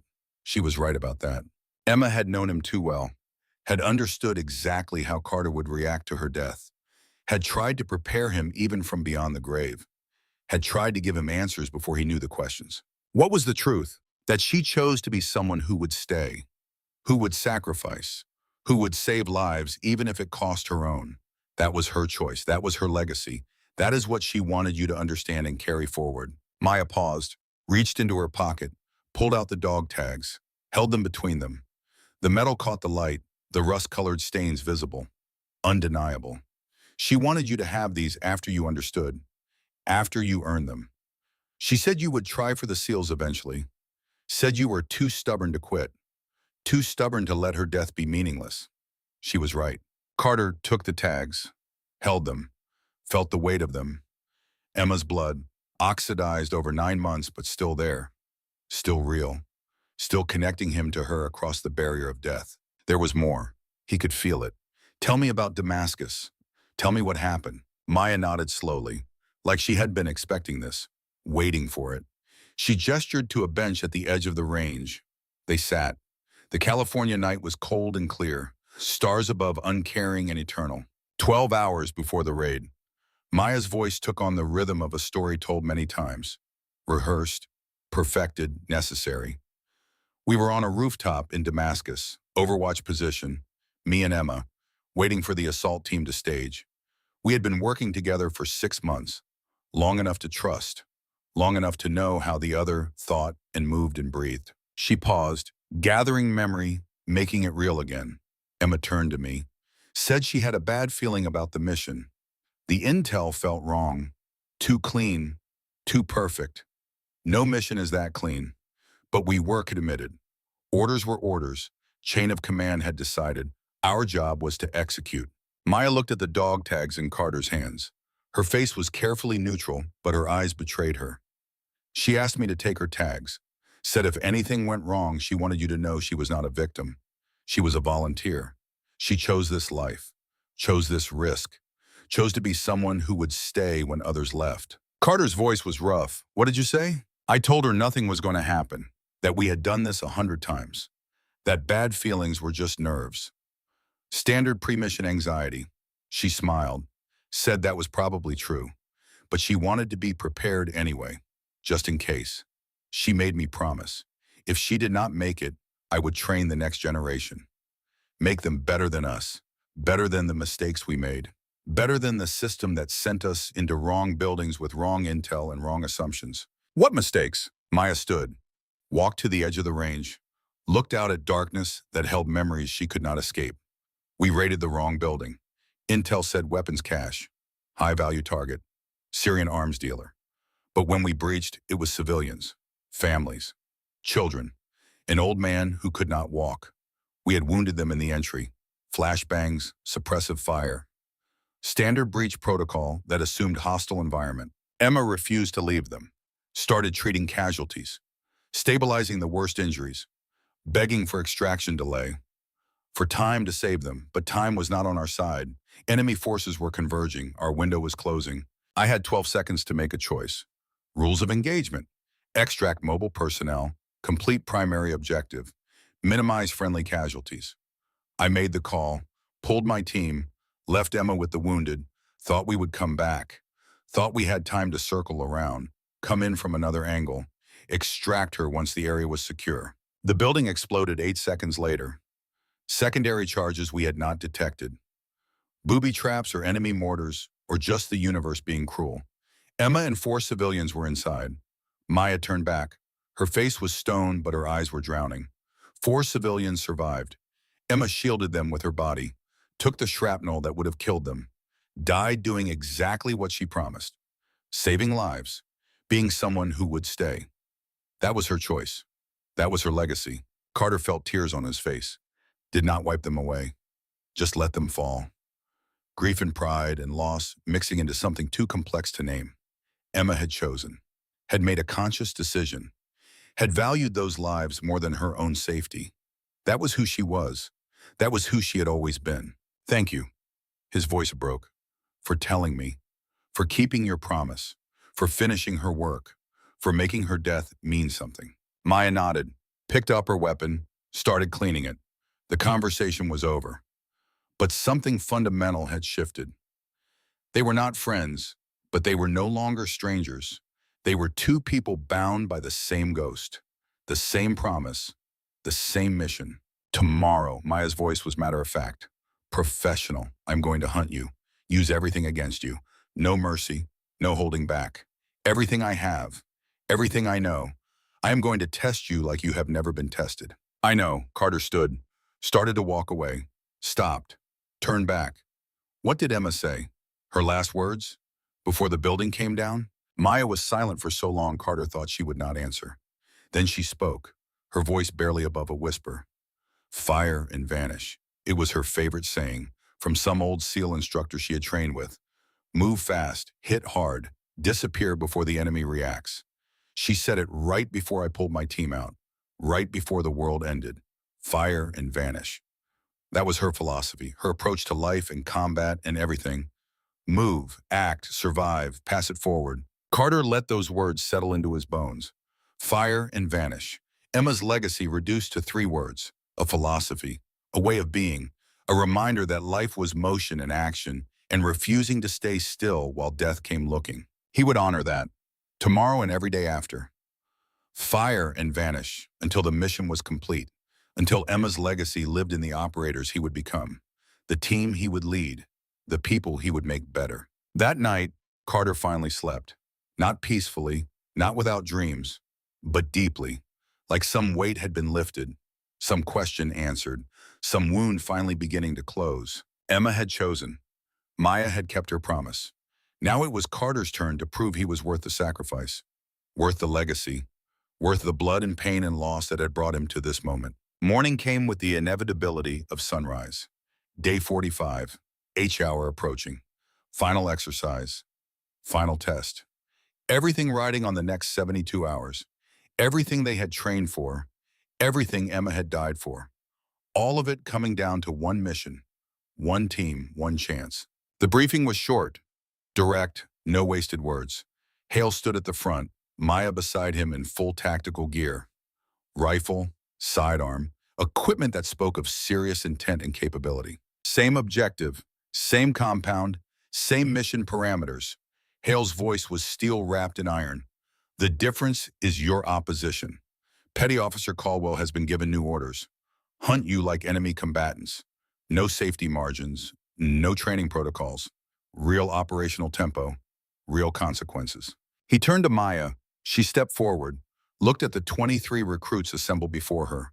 Her face was professional, neutral, but Carter saw something underneath. Determination, purpose, the look of a predator about to be released. I am not your instructor for the next 72 hours. I am your enemy. Everything I taught you will be used against you. Every weakness will be exploited. Every mistake will be punished.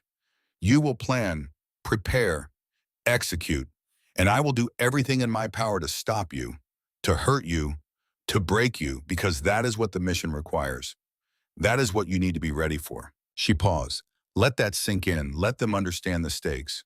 Sir, complete the mission or fail out.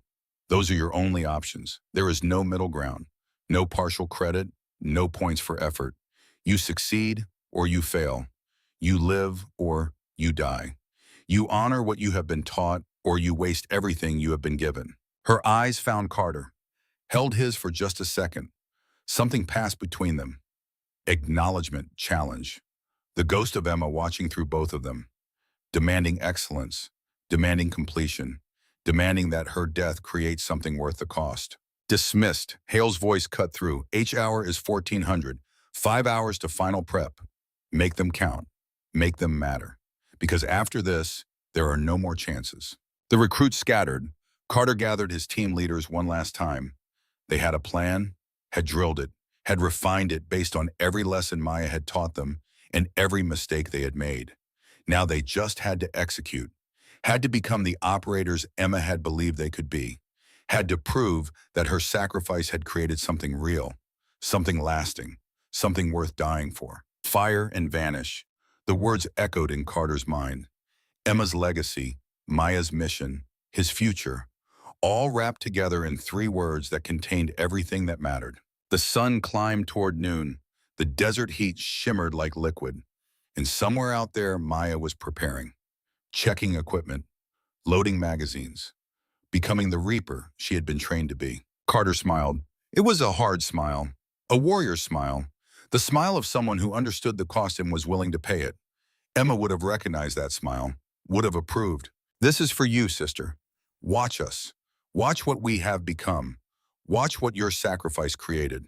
The teams moved toward their staging area, toward the crucible, toward whatever waited in the California desert. Together, as one unit, as brothers forged in fire and loss and the unbreakable promise to be better than they were. Maya waited, Emma's dog tags hanging from Carter's neck now, where they belonged. Fire and vanish. The words of prayer, a promise, a prophecy about to be tested. Hour 1. The desert stretched endless under afternoon sun that turned air into visible waves of heat, distorting distance, making targets dance, making depth perception a guess instead of a certainty. Carter moved point with 22 recruits spread in tactical formation behind him. 4 fire teams, 6 in each minus Carter. Moving with discipline that would have seemed impossible 8 weeks ago. Moving like operators instead of recruits, like warriors instead of children playing soldier. They had learned. Maya had taught them. Now they would prove it mattered. Prove that Emma's death had created something real, something lasting. Carter scanned terrain through his rifle optics, looking for her, knowing she was out there somewhere in the heat shimmer and rock shadow. Knowing she was watching, hunting, patient as death itself and twice as inevitable. Ryan's voice crackled on comms. Quiet, professional. Alpha 3, movement, 2 o'clock, 300 meters. Something wrong about the shadow pattern. Carter swung his rifle, optics searching, saw nothing but rocks and scrub brush and shadows that played tricks with tired eyes. Negative contact. Hold position. Stay alert. She is testing us, seeing if we panic. They waited. Discipline overriding instinct to move, to react, to do something instead of nothing. Maya had taught them that patience was a weapon, that sometimes the best action was stillness, was becoming part of the terrain until the threat revealed itself or moved on to easier prey. 3 minutes passed, 5, 7, each second stretching like taffy, each breath measured, each heartbeat counted. Then Marcus Chen's helmet sensor beeped, the sound like a gunshot in the silence, like the breaking of something sacred. He was positioned rear guard, 50 meters behind the main element, eyes on their 6 o'clock, protecting the team from threats they could not see. He spun, looking for the shooter, searching shadows and rocks and empty air, saw nothing, just desert and heat and the certainty that he had been hit from somewhere, by someone invisible. His radio crackled. Maya's voice, calm, professional, clinical as a surgeon describing an amputation. Rear security failed. You bunch when you are nervous. Creates gaps in your perimeter. I use the gap. Move through the space you left open. Next time, maintain intervals regardless of fear. She was already gone. Displaced. Hunting the next target. Moving through terrain like smoke. Like a ghost that could not be pinned down or predicted or stopped. Carter keyed his mic. Voice tight with controlled tension. All elements. Spread out. Maintain intervals. Do not close ranks. She is picking off isolated targets, but she will exploit any weakness, any mistake, any moment of fear. But even as he said it, another sensor beeped, then another. 2 more recruits down in the space of 30 seconds. Maya was moving through their formation like wind through grass, hitting from angles they did not expect, disappearing before they could orient, before they could process, before they could adapt. Hour 2. 8 recruits marked Taywanye. 15 remained from 23. They had barely covered 1 click of the 5 they needed. The compound was still 4 clicks north through broken terrain and heat that was climbing toward dangerous. At this rate, none of them would make it. They would all be dead before they reached the objective. All eliminated by one woman who operated on a different level than normal humans. Ethan moved up beside Carter, his ankles still wrapped but functional enough, his face grim with determination and calculation. We need to change tactics. We are reacting instead of acting, playing defense instead of offense. She is controlling the tempo, controlling the engagement. We need to take that away from her. Carter nodded, agreed. But what? She knows every play we have, every tactic we trained. She taught us everything we know. She knows how we think. Then we do something she does not expect, something irrational, something that makes no tactical sense but changes the dynamic. Like what? Ethan was quiet for a moment, thinking, processing. Then he spoke with certainty that came from somewhere deep. We stop trying to avoid her. We hunt her instead, turn predator into prey, make her react to us instead of us reacting to her. Carter felt something click in his brain, like puzzle pieces finding their place. It was risky, maybe suicidal, but Maya had taught them that aggression had its place, that sometimes the best defense was overwhelming offense, that sometimes you had to do the unexpected thing, the irrational thing, the thing that made no sense on paper but changed the game. He gathered the team leaders in a shallow depression that offered concealment, laid out the plan, split into 2 elements. One continues toward objective, moves fast, draws her attention, makes noise, becomes the bait. The other circles back, tracks her movements, finds her pattern, hunts the hunter, turns the tables. Who leads the tracking element? Carter looked at Ethan, his call, his risk. Your ankle. Can you move fast enough? Ethan's jaw tightened. His eyes burned with something that looked like need. I will do it. Take Ryan. Take Marcus. 3 others. Fast movers. Light kit. We find her. Pin her down. Give the main element time to reach compound. That is the mission. That is how we win. It was solid. Dangerous but solid. High risk but potentially high reward. Carter nodded once. Do it. And Ethan, do not engage directly. She will destroy you in close combat. Just find her, fix her position, report. Let us know where she is and we will maneuver around her. Ethan grinned. First real smile Carter had seen from him in days. Understood. We are recon, not assault, find and fix, not find and fight. The team split.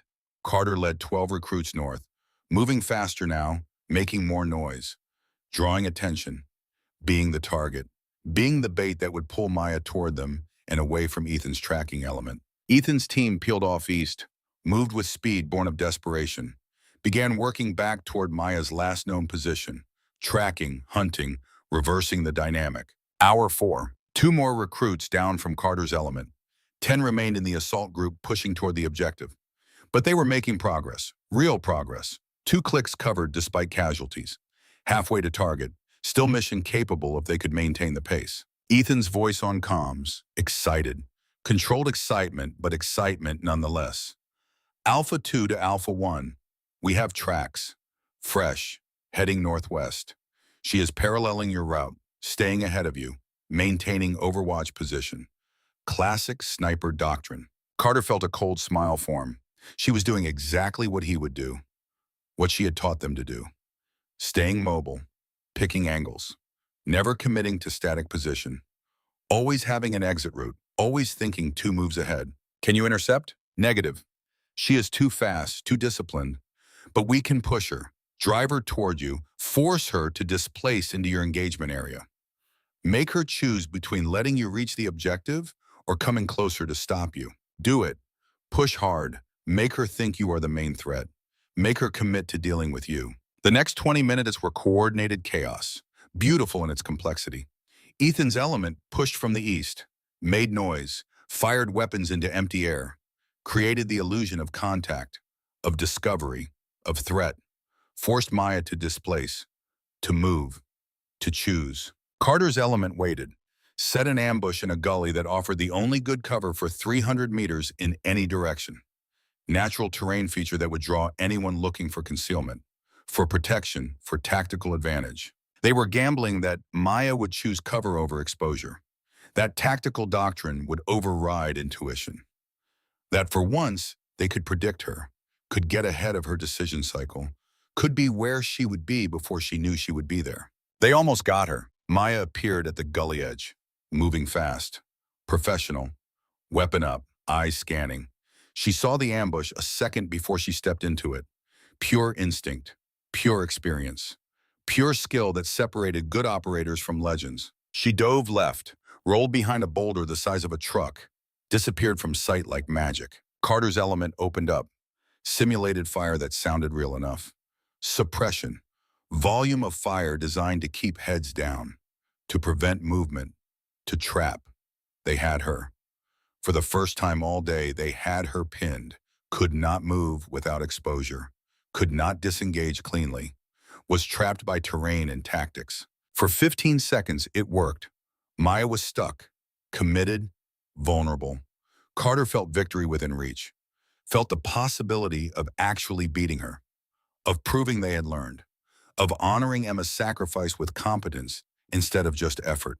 Then Maya did something none of them expected, something that should not have been possible, something that redefined what they thought human capability meant. She went up instead of lateral, scaled the boulder, 12 feet of near vertical rock, 3 points of contact, fast, smooth, appeared on top for just a fragment of a second, silhouetted against sky, exposed, vulnerable, target. Her rifle cracked twice, precise, controlled, professional. 2 sensors beeped in perfect sequence. 2 more casualties from shots that should not have been possible in that position under that pressure. Then she was gone. Over the far side, dropping, rolling, moving before anyone could adjust fire or compensate or even process what had just happened. Ethan's voice came through, impressed despite himself, despite the situation, despite everything. Did she just climb a 12-foot boulder under fire? Carter keyed his mic, voice tight. She did, and she made us pay for cornering her. Lesson learned. Do not trap what you cannot hold. Do not assume physics apply to her the way they apply to normal humans. The pursuit continued. The casualties mounted, but something had changed. They were adapting, learning in real time, getting better with each mistake, each failure teaching them something, each loss making them smarter. That was what training was supposed to do. Break you down, build you back up, make you better through failure. Hour 8. They reached the compound perimeter with 12 recruits remaining from the original 23. More than half the team marked KYA, but still functional, still mission capable, still able to complete the objective if they were smart, if they were lucky, if they could overcome one more obstacle.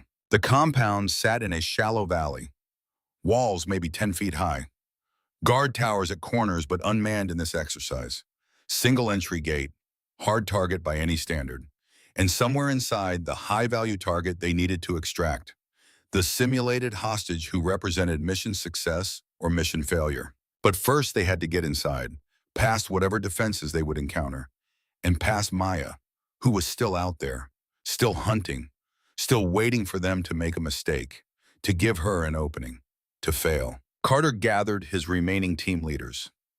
Ryan, Ethan back from his tracking mission, one other whose name was burned into memory now through shared trial. They studied the compound through optics, looking for patterns, for weaknesses, for ways in. No movement, no visible guards, too quiet, too perfect. Ryan spoke first, voice cautious. It is a trap, has to be. Nothing is ever this easy, especially not now, not with her. Everything is a trap. Carter lowered his optics, wiped sweat from his face. Question is what kind of trap and how we spring it without dying in the process. Ethan pointed at the east wall, lowest point of the perimeter. Drainage culvert runs under it. Could be our entry point. Could be our way in without using the obvious approach. Could also be where they expect us, where they want us to go. Obvious secondary approach. Then we make them think we are coming from somewhere else first. Feint at the gate, draw attention. Real assault through the culvert while they are focused elsewhere. Carter considered, weighed options, calculated risks. It was basic tactical deception. Maybe too basic. But sometimes basic worked because people expected complexity, expected brilliance when simple competence was enough. All right, we go at dusk. Use failing light for cover. Use shadows for concealment. Ryan, you take 4, demo the gate. Make noise. Draw attention. Make it look like the main assault. Ethan and I take the rest. Breach through culvert while they are distracted. Find the HVT, extract. Rally at the southern exit we identified earlier. Ryan nodded, voice steady despite the pressure. Understood. What about Caldwell? She is out there watching, waiting, planning her own move. She is. Carter swept his eyes across the desert surrounding them. But we execute fast enough. We get inside before she can react. Once we are in the compound, the dynamics change. Close quarters, limited sight lines, harder for her to dominate. That is our window. We use it or we fail. It was optimistic, bordering on delusional. Maya would react, would adapt, would make them pay for every mistake with professional precision. But it was the best plan they had with the resources remaining, the only plan that gave them a chance. Dusk came with the slow bleeding of light from sky. Temperature dropped from brutal to merely uncomfortable. Shadows lengthened and merged and created the peculiar twilight where depth perception failed and everything looked both closer and farther than reality. Carter moved his element into position at the culvert, 6 recruits including him. Good people who had survived this far through skill and luck and refusal to quit. Ethan beside him. Both understanding this was the moment, the point of no return. Either they succeeded in the next 30 minutes or they failed completely. Carter keyed his mic one last time before silence became mandatory. Alpha 3, execute. Ryan's team opened up at the main gate, simulated explosives that sounded real. Small arms fire that lit up the twilight. shouting, movement, everything designed to draw attention, to make whoever was inside commit forces to that sector, to create the distraction that would give Carter's team their window. It worked. Movement inside the compound, figures rushing toward the gate, defensive positions being manned, for instructors playing their role, testing the recruits one final time. Carter's team moved, fast, low, toward the culvert.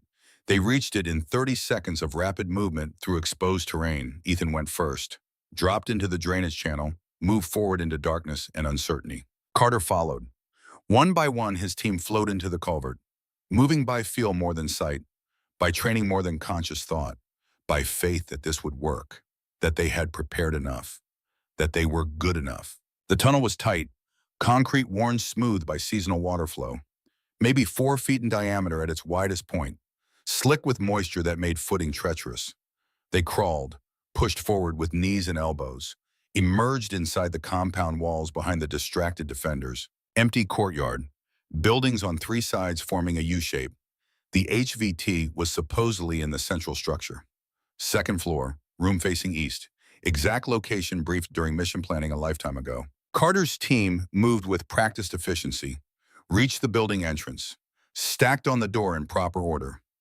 Ethan had the breaching charge, small-shaped explosive designed to blow the lock without bringing down the entire structure. He set it with hands that were steady despite adrenaline, despite pressure, despite everything. Breach. The charge blew. Not loud, controlled, professional. Door flew inward. Carter's team flowed through like water. Room clearing. Fast, violent, professional. Each person knowing their sector, their responsibility, their role. First floor clear. Stairwell. Second floor. More rooms. Each one a potential threat. Each one requiring the same disciplined approach. Enter. Clear. Secure. Move on. They found the HVT in the designated room. An instructor playing the hostage, hands zip-tied behind his back, blindfold over his eyes, kneeling in the center of the space, waiting, testing them one more time, evaluating how they handled the principal, how they prioritized, how they moved under pressure when the mission shifted from assault to protection. Carter cut him free with a blade. Ethan pulled the blindfold off gently. Professional courtesy even in simulation. "We are here to extract you. Can you move?" The instructor nodded, stayed in character, played the part of someone traumatized but functional. This was still a test, still evaluation, still pass or fail. Carter keyed his mic. "Alpha 1, package secured, moving to extract. Ryan, fall back to rally point, mission complete. We are coming out." Ryan's voice came back rough, breathing hard, fighting his way clear.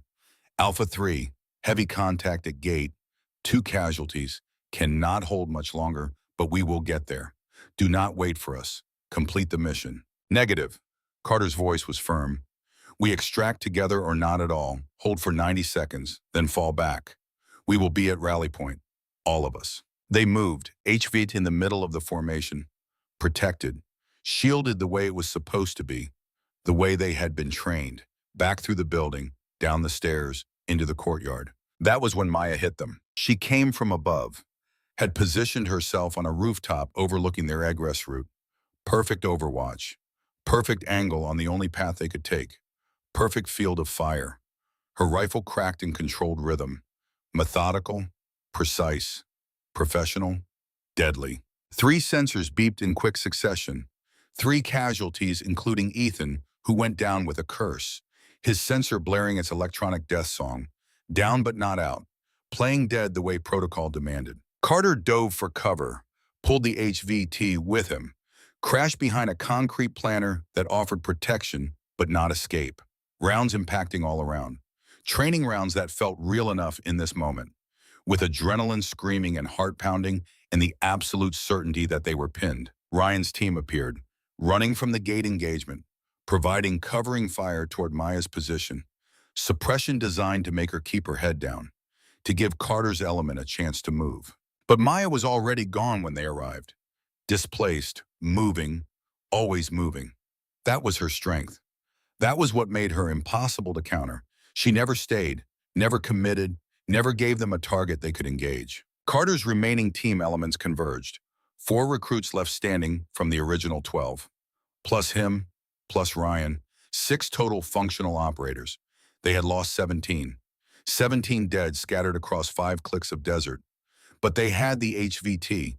Mission was still viable, still achievable if they could extract, if they could reach the rally point, if they could complete what they started. Move!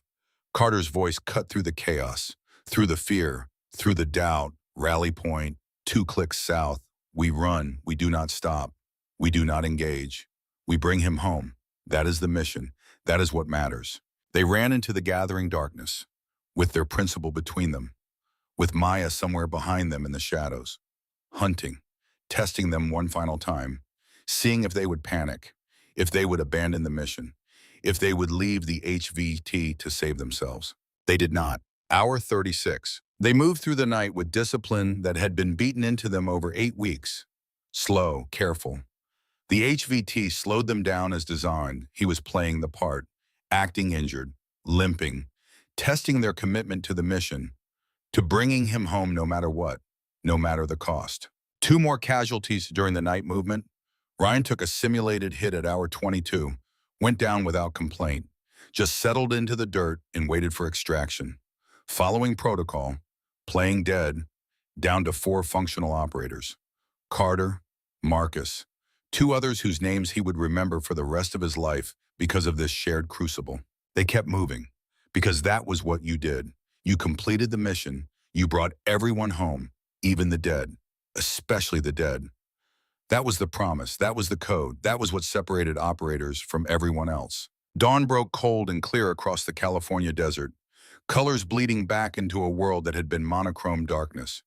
The rally point was visible now, maybe 300 meters ahead across open ground that offered no concealment, no cover, no protection, just exposure and distance and the certainty that Maya would be waiting. Extraction helicopter sat on the landing zone, rotors already turning, ready. Hale stood beside it, watching, evaluating, judging whether they had earned this, whether they had proven worthy of graduation. But they had to cross that open ground to reach it. 300 meters of exposure, with Maya still out there, still hunting, still testing. Carter gathered his team, 4 exhausted, battered recruits who had refused to quit, who had kept moving when stopping would have been easier, who had proven something over 36 hours that could not be taught, could only be discovered through trial. One HVT who was watching them with professional assessment behind the blindfold he had put back on for effect. We are going to cross that open ground. Carter's voice was hoarse, raw from dehydration and shouting in 36 hours of operation. Full sprint, bounding overwatch. 2 move while 2 cover. We do not stop until we reach the bird, until mission is complete, until we prove we earn this. Marcus spoke, his voice tight with exhaustion and realism. She will be waiting. She knows where we are going, knows we have no choice. This is where she will make her stand, where she will test us hardest. I know. Carter checked his rifle one final time, made sure it was ready, even though training rounds meant hits would not kill. But habits mattered, standards mattered. Doing it right mattered even in simulation, especially in simulation. But we are going anyway, because that is the mission. That is what we do. That is what Emma died teaching us. He looked at each of them, saw the exhaustion, saw the determination, saw the understanding that this was the final test, the last push. Everything they had trained for distilled into 300 meters of open ground and whatever Maya had waiting for them at the end. On my mark, Carter rose to a crouch, checked angles one final time. 3, 2, 1, move. They broke from cover, running. 2 recruits sprinting while Carter and Marcus provided overwatch, scanning for threats, for movement, for Maya who had to be there, had to be waiting, had to be preparing to end this. She was. Her rifle cracked from an elevated position they had not identified. 1 recruit down, sensor beeping, then another. Both runners eliminated before they covered 50 meters. Professional shooting, expert marksmanship. The kind that came from thousands of hours behind a rifle in conditions far worse than this. Carter and Marcus opened fire, suppression toward her position, trying to make her keep her head down, trying to give their teammates a chance even though they were already dead. Even though it was too late, because you fought until it was over, because giving up was not an option, because that was the standard. It did not work. Maya was too good, too experienced, too patient. She took her time, picked her shots with surgical precision, dropped both runners before they could reach any semblance of cover. Carter swore, changed magazines even though he had rounds left, muscle memory, training overriding conscious thought, prepared to move, to sprint, to cross that killing ground knowing Maya would be waiting, knowing she had him ranged, knowing she would not miss. But Maya's rifle found Marcus first. His sensor beeped. He looked at Carter, shrugged, apology in his eyes for leaving him, for failing to finish, for not being good enough, then settled into the dirt, playing dead, following protocol. Carter was alone, last man standing. Him and the HVT against Maya, who was somewhere out there with perfect angles and perfect position and perfect opportunity to end this, to prove they had failed, to send them home without graduation. He could see the rally point, see the helicopter, see Hale standing there watching this unfold, evaluating whether Carter had earned the right to be called an operator, whether Emma's brother was worthy of the legacy she left. Emma's voice in his memory, clear, strong, real even though she had been dead for 9 months. Fire and vanish, move fast, hit hard, disappear before the enemy reacts. That was her way. That was what she taught. That was what she wanted him to become. Carter grabbed the HEVT by the arm, pulled him close, spoke quickly, urgently. "We are going to run, straight line, no stopping, no deviating. You stay behind me. Use me for cover. Use my body as a shield. If I go down, you keep running. You get to that bird. You complete this mission. Understood?" The HVT nodded, stayed in character, but Carter saw something in his eyes. Respect, maybe. Recognition that this was real commitment, real leadership, real refusal to quit even when quitting made sense. Carter keyed his mic one last time, voice carrying to everyone on the net, living and dead, successful and failed, Alpha 1 to all elements. Mission is almost complete. For Emma, for everyone who got us here, for everyone who believed we could do this.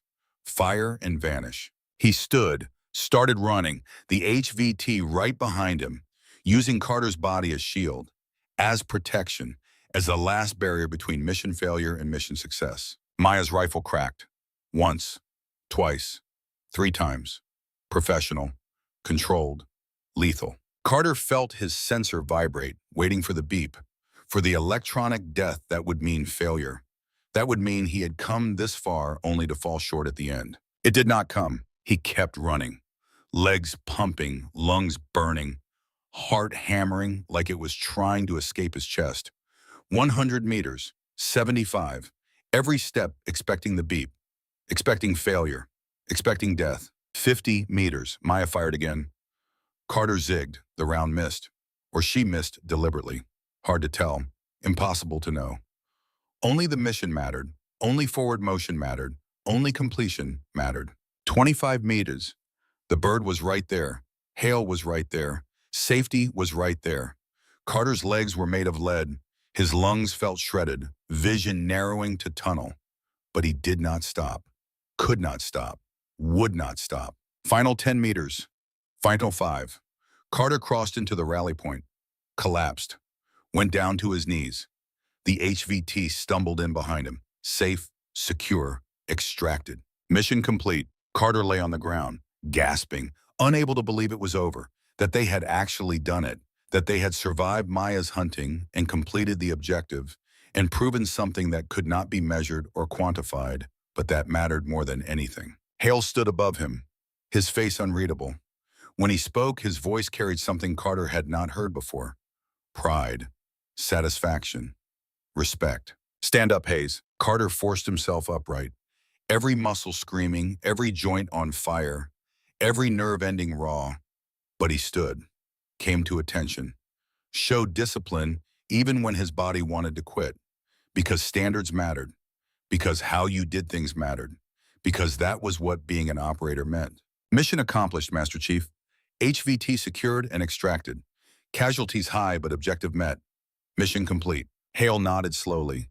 Then he looked past Carter, toward the desert where Maya was approaching. Walking, not running, her rifle slung across her back, her face neutral, professional, giving nothing away. She stopped 10 feet from Carter, looked at him, at the HVT, at the 17 simulated casualties scattered across 5 clicks of desert in 36 hours of operation, at the 4 who had made it this far through determination and skill and refusal to accept failure. Her sensor pack was visible on her vest. The light that should have been green indicating operational status was dark. Off, disabled. Carter's brain stuttered, tried to process what that meant. If her sensor was off, that meant hits did not register. That meant she had been vulnerable. That meant they could have eliminated her. That means she had chosen not to activate it, had chosen to operate without protection. Maya spoke, her voice quiet, clinical, almost gentle but carrying absolute authority. Hour 68, I turned off my sensor. You earned in 3 kill shots in the final approach to this position. Clean shots, center mass, perfect technique. You did not take them. You chose suppressive fire instead. Chose to keep moving toward objective. Chose mission success over enemy elimination. She paused. Let that sink in. Let them understand what she was teaching. SEALs do not fight for kills. We fight for mission success. You could have hunted me, could have tried to eliminate the threat, could have made this about revenge or pride or proving something, but you chose to protect your principle, chose to complete the objective, chose mission over ego. That is the lesson. That is what it means to be an operator. Carter felt his legs go weak. They had won. Not by beating Maya, by understanding what winning actually meant. Mission first. Always. Everything else was secondary. Everything else was noise. Emma had understood that, had lived it, had died proving it, and now they understood it too. Hale's voice cut through. Exercise complete. All personnel return to base for debrief and rest. Hot meal, medical checks. Then we talk about what comes next. The recruits started moving, collecting their simulated dead, helping each other up. Brothers now in a way they had not been before. Forged in the crucible, proven in the fire, made real through shared trial. Carter stood frozen, processing, trying to understand the weight of what Maya had just taught them, trying to comprehend how close they had come to failure, how much they had learned, how far they had come. Maya walked past him, stopped, spoke quietly enough that only he could hear. Your sister would be proud. You led your team. You completed the mission. You brought them home. That is what it means to be a SEAL. That is what Emma died teaching. That is what you proved today. She kept walking, toward the helicopter, toward whatever came next. Carter watched her go, felt Emma's dog tags against his chest, felt the weight of 9 months of grief starting to transform into something else. Not healing, not yet, but purpose, legacy.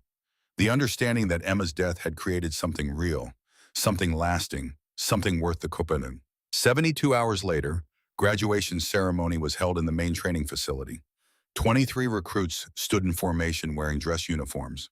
Clean, pressed, professional, back straight despite exhaustion that went bone deep, despite injuries that were still healing, despite everything they had endured to earn this moment. Families filled the stands behind them, proud, relieved, not really understanding what their sons and brothers and husbands had endured to be standing here, not knowing the cost, not seeing the scars, just feeling pride and relief and gratitude that this phase was over. Haley stood at the front beside Maya and several other instructors who had been part of the training cadre over 8 weeks.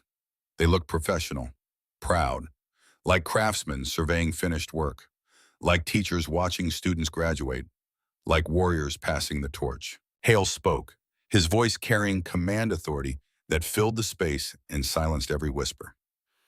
8 weeks ago, 24 recruits began this program. You have trained harder than you thought possible, have been tested in ways you did not expect, have failed and learned and grown and become something more than you were when you arrived. He paused. Let that settle. Let them remember. Today, 23 of you graduate. 1 recruit was medically separated after injuries sustained during training, but he is here with you. Marcus Chen stood in formation, ankle still wrapped but healing. He had broken it during the final exercise, had been medically pulled from active participation, but Hale had insisted he be part of graduation, had said he earned it through blood and sweat and refusal to quit even when his body gave out. You are not yet SEALs, Hale continued. You have years of training ahead, schools to attend, skills to master, deployments to survive.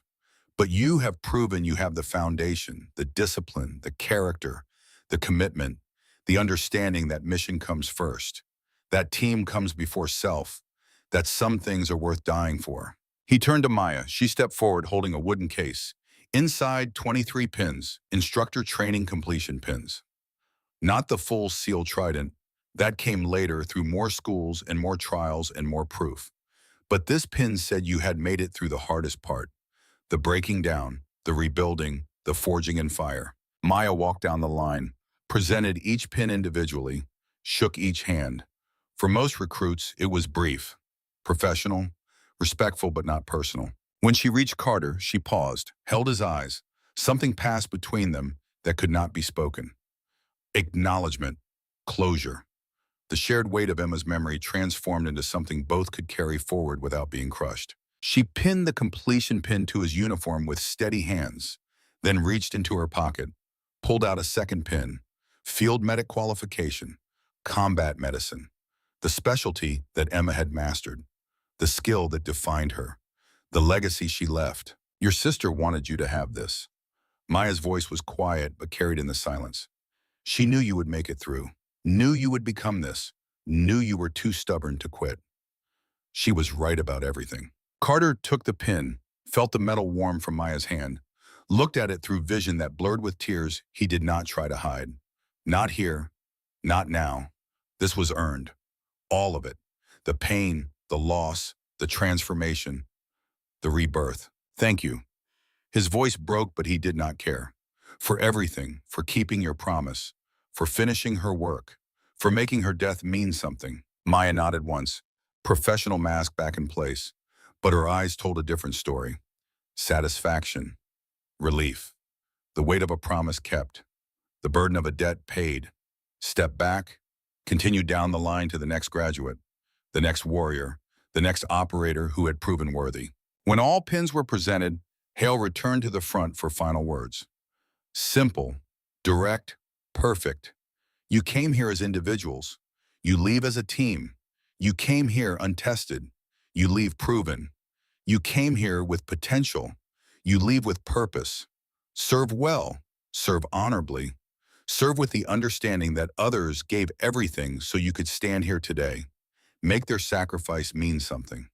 Make it matter. Dismissed. The formation broke. Families rushed forward. Hugs, tears, celebrations that felt both too loud and not loud enough for what had been accomplished, for what had been paid, for what had been won. Carter stood apart, holding Emma's field medic pin, feeling the weight of it, the legacy, knowing that wherever she was watching, was proud, was finally at peace knowing her work continued through him and through everyone else Maya would train. Ryan found him, pulled him into a hug that lifted Carter off his feet despite exhaustion. His voice was thick with emotion barely controlled. We did it, brother. We actually did it. Emma would be proud. Your sister would be so proud. Carter hugged him back, felt the truth of it. Yeah, we did, and she is. Ethan joined them on crutches. Then Marcus. Then others. The team that had been forged in the crucible. The brothers who would carry forward together. Who would deploy together. Who would fight together. Who understood what it cost to earn the right to be called operators. Maya watched from the edge of the ceremony, her face neutral as always. But Carter saw something in her eyes. Satisfaction, purpose fulfilled, the promise kept, the next generation ready. She caught his eye across the crowd, nodded once, then turned and walked away. Back to whatever missions waited, back to the work that never ended, back to training the next class, the next generation, the next group of recruits who would need to learn what right looked like. Carter understood. That was the life. That was the commitment. You did not do this for glory. You did this because others had done it before you, had given everything, had trusted that someone would continue what they started. That was the promise. That was the code. That was what being an operator meant. Fire and vanish. Emma's voice one last time. Clear, strong, real. The philosophy, the approach, the legacy. Carter smiled through tears. pinned Emma's field medic qualification next to his instructor completion pin. Two reminders, two legacies, two reasons to keep moving forward, to keep becoming better, to keep honoring the sacrifice. 3 months passed like a dream. Training, schools, preparation. Then deployment orders came. Syria, the same theater where Emma had died, the same desert that had taken her. But this time was different. This time Carter was there with his team, with Ethan and Ryan and Marcus, with brothers he trusted, with operators who had been forged in the same fire. They were staged in a compound at the edge of hostile territory, waiting for green light to execute a mission that was classified above their clearance. Sensitive, required precision and discipline and everything Maya had drilled into them for 8 weeks that felt like a lifetime ago. Carter checked his gear: rifle, sidearm, ammunition, medical supplies, everything in its place, everything ready. The nervous energy before action was familiar now. Not comfortable but manageable, controlled, channeled into focus instead of fear. Ethan moved beside him, voice low, professional. "You good?" Carter nodded, thinking about Emma, about what happened here 9 months ago, about the legacy he was carrying forward into the same place that had taken her. Thinking about coming home, about honoring her, about proving her sacrifice created something real. Ethan was quiet for a moment. Then he spoke words that carried weight. "She would be proud of you, of all of us. We are here because of her, because of what she taught, what she believed, what she died proving." "I know." Carter checked his rifle optics, made sure everything was aligned, everything ready. Just wish she could see it, could know what her death created. The radio crackled. Not the tactical net, a different frequency. Command and control. Overwatch. A voice Carter recognized instantly, even though he had not heard it in 3 months. "Sierra team, this is Overwatch. Radio check." Maya's voice. Calm, professional, exactly as it had been during training.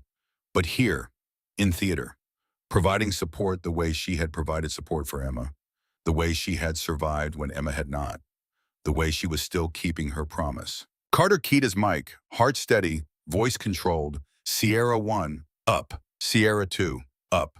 That was Ethan. "Sierra 3, up." Ryan. Down the line. Each team member checking in, each voice carrying the discipline and professionalism that had been beaten into them over 8 weeks of hell that had transformed them into something new, something better, something worthy of the legacy they carried. Maya's voice came back, carrying something that might have been pride, might have been satisfaction, might have been the sound of a promise kept. "Overwatch established. Eyes on your sector. You have green light to proceed. Execute your mission. Complete your objective. Bring everyone home. That is the standard. That is what matters. Fire and vanish." Roger, Overwatch. Carter stood, looked at his team, saw the same determination, the same readiness, the same understanding of what they were about to do and why it mattered. Sierra team moving to objective. For Emma. For everyone who got us here. For the mission. Fire and vanish.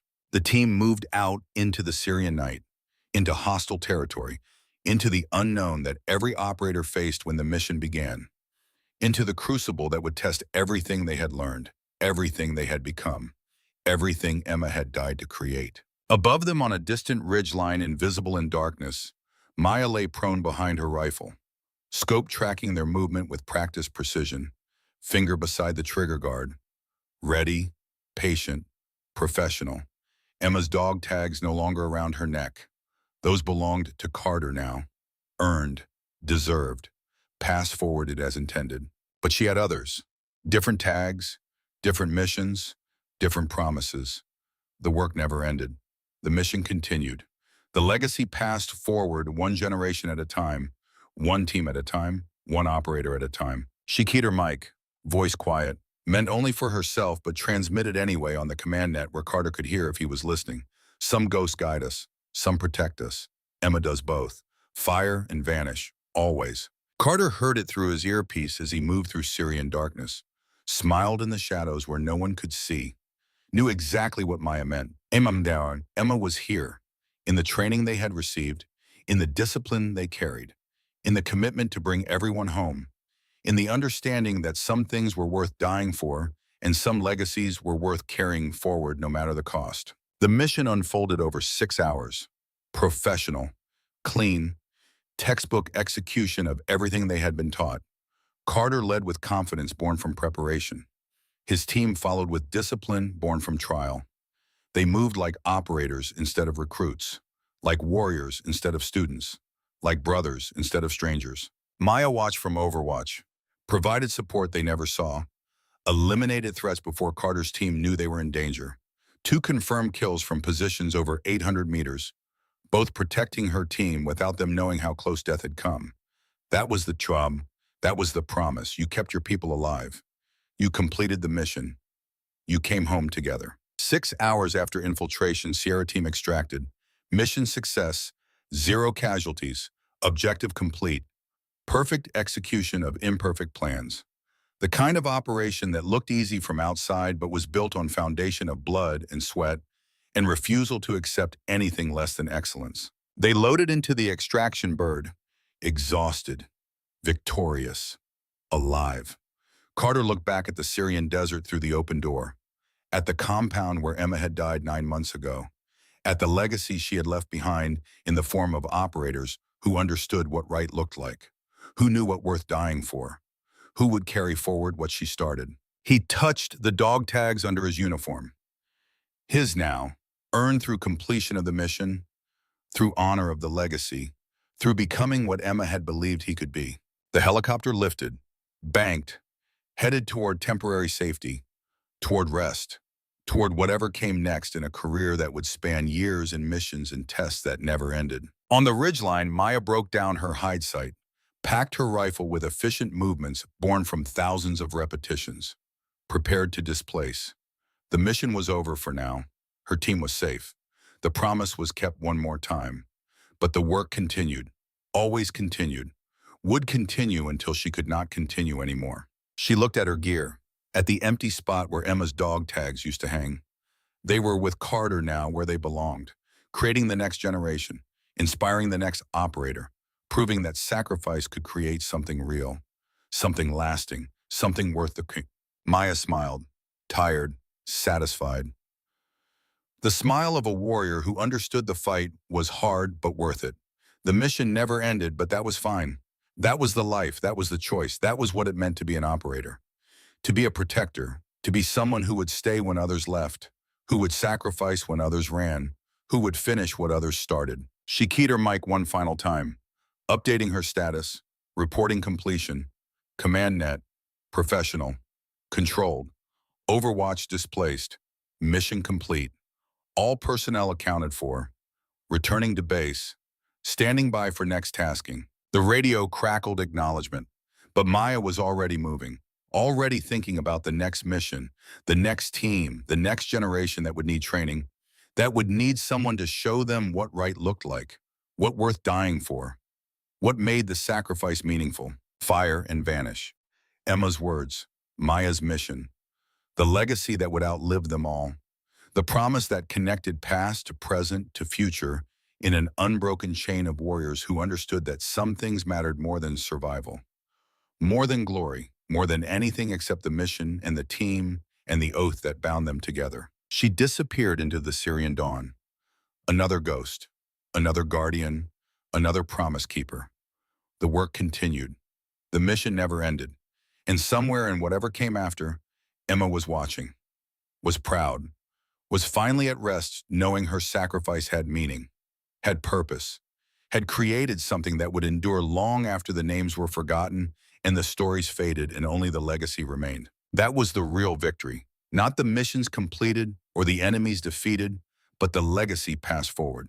The next generation trained. The promise kept. Fire and vanish, always.